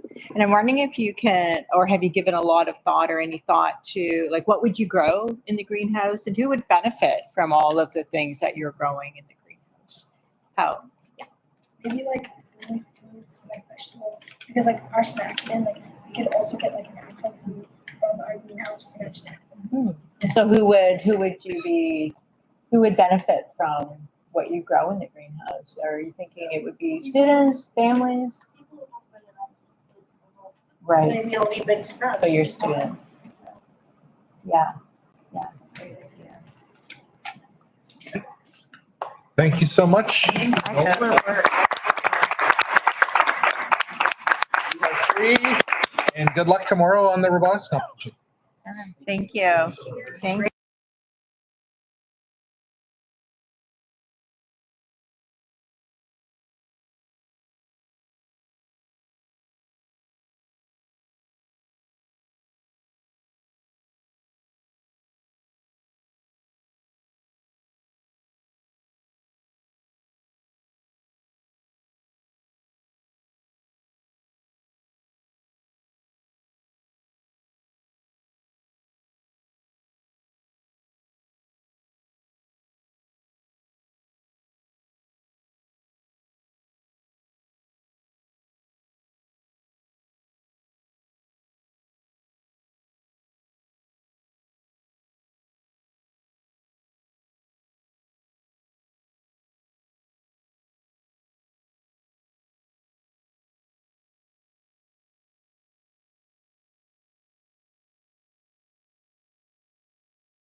days. You guys ready? Excellent. Okay, so I have two signs here. You have 5 minutes to speak.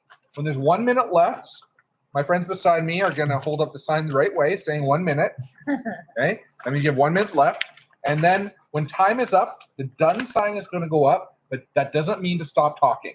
That means wrap up your idea and then finish, okay? Any questions for us? Okay, after the presentation, our judges in front of us will have 10 minutes to ask questions from you, okay? Are you ready? And go.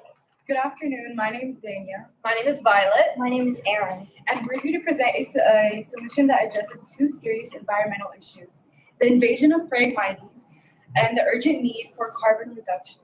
Our project focuses on removing invasive Fragmites from ecosystems and converting them into biochar. This is happening in our own backyard, specifically at Westminster Ponds. And with your help, we can stop the spread of this massive menace. Fragmites, or common reed, is an aggressive invader that disrupts local ecosystems, reducing biodiversity and altering habitats. These plants can grow up to 15 feet tall, choking out natural and native species to like us. It can also degrade water quality. This is not just an ecological problem. This is a socio-economic challenge that is impacting agriculture in tourism in affected areas. Our method not only addresses the Fragmites problem, but also aligns with the UN Sustainable Development Goals. By removing Fragmites, we restore native ecosystems. Goal 15, life on land. But this game changer is the conversion of biomass into biochar. Biochar is a stable form of carbon that is stored in soil to remove carbon dioxide from the atmosphere. Research shows that for every ton of biochar produced, we can potentially remove up to 3.5 tons of CO2. By implementing this process, we're not just clearing land, we're actively combating climate change. By removing a monolithic species from our ecosystems, we're allowing more natural species like lily pads and cattails to revitalize themselves along shorelines. I'll take you through our idea of the climate benefits of our initiative, as well as the possible business ideas for our project. Our project has multiple revenue streams. First, we will sell biochar to farmers and gardeners looking for sustainable soil amendments. This not only enhances soil fertility, but also promotes carbon management practices.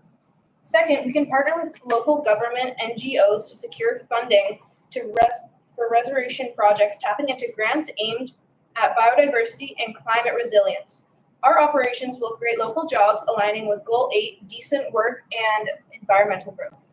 The global biochar market is projected to grow significantly in the coming years as interest in sustainable agriculture rises. By positioning ourselves as leaders in this niche, we can capture substantial market share while promoting ecological health. In conclusion, our business addresses the invasive Fragmites crisis while contributing to global sustainability efforts. We're not just removing a problem, we're creating a solution that benefits the environment, local communities, and the economy. Together, we can turn a threat into an opportunity, making a lasting impact on our planet. Join us in revolutionizing how we approach invasive species and carbon management. Thank you. But how about we hear from the Fragmites themselves?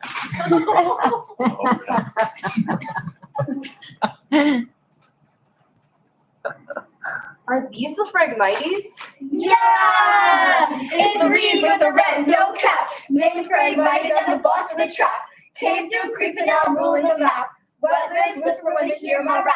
Tall and weak, got that golden crown. I rise up fast when the others drown. Roots run deep, yeah, I lock it down. A million rhymes don't underneath this town. You thought it was just grass? Nah, this is regime. Changing the scene like I'm flipped in a dream. Native plants, I push them to the side. I don't just grow, I multiply. Ecosystem shifts when I take the field. Birds, bugs, fish, oh god, it yield. Oh, no, hey, I'm just doing my thing. But even the frogs, they're like, dang, he's king. I'm the invader, you can't just ignore. Kicking the door on your wetland floor. Love me or fight me, I'm still in the mix. Fragmites, baby, I'm built to fix.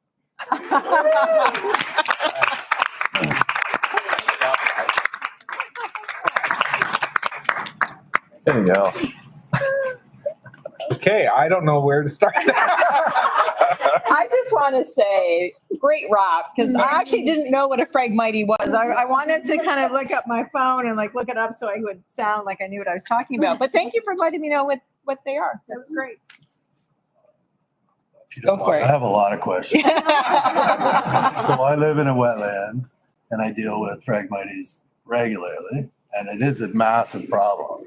So I'm interested in your plan with respect to, so I understand what biochar is and I know what Fragmites are and I know how invasive they are. How do you remove the Fragmite in a way that ensures that the roots and seeds, because there's billions of them, don't remain? Or is the intent that they do remain and you continuously remove them to have a sustainable source of biochar? So the way we remove the Fragmites is we chop them up out of the land, and then usually once they're out of the land, the natural species have enough time before it grows back to take it back over. And then how we convert Fragmites into the biochar is we do a process called pyrolysis, where we take it and we slowly heat it up until it turns into a block, which is biochar, and then we can put it in the ground. So if I could follow up, so then the intent is to permanently remove the Fragmite?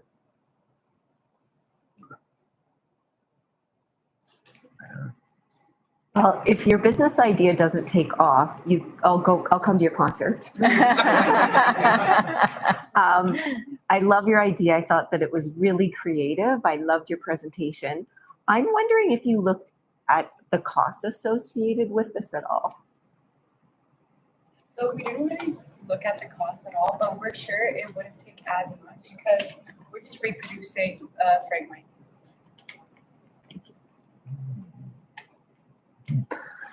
Can you guys think of, or did you perhaps already look into what sort of partners might be important in this work? Obviously, Fragmites exists in natural areas. It's also along roadsides and other areas. So did you seek out any potential partners that might be interested in the work that you want to do? It's called Stem to Stern. That might help us with the project. Okay. Are they local? Are they a local company or are they in Canada? Yeah, okay.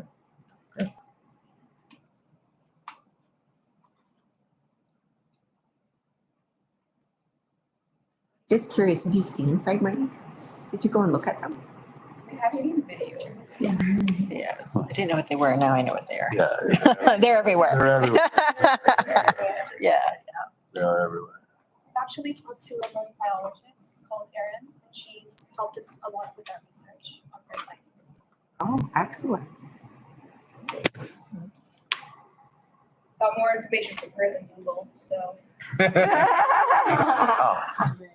So you consulted an expert. Did you, and you looked at Google, did you talk to anybody else or how? Yeah, that's good. How did you get connected to a marine biologist? Honestly, our teacher. That's amazing. That's a great experience. And do any of you have any experience with biochar and its use in agriculture? Was that a research piece as well for you? How did you discover that?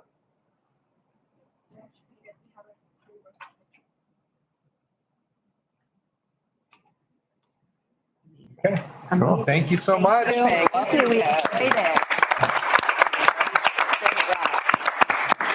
You're free to go, and thank you so much for your presentation, and good luck tomorrow. Yes, excellent work. Bye. It's actually a really good idea, but the problem is if they don't dig out, just Okay, I was right. kind of hoping that they'd say we're going to turn it into a renewable problem, because the reality is unless you get rid of them all the way upstream from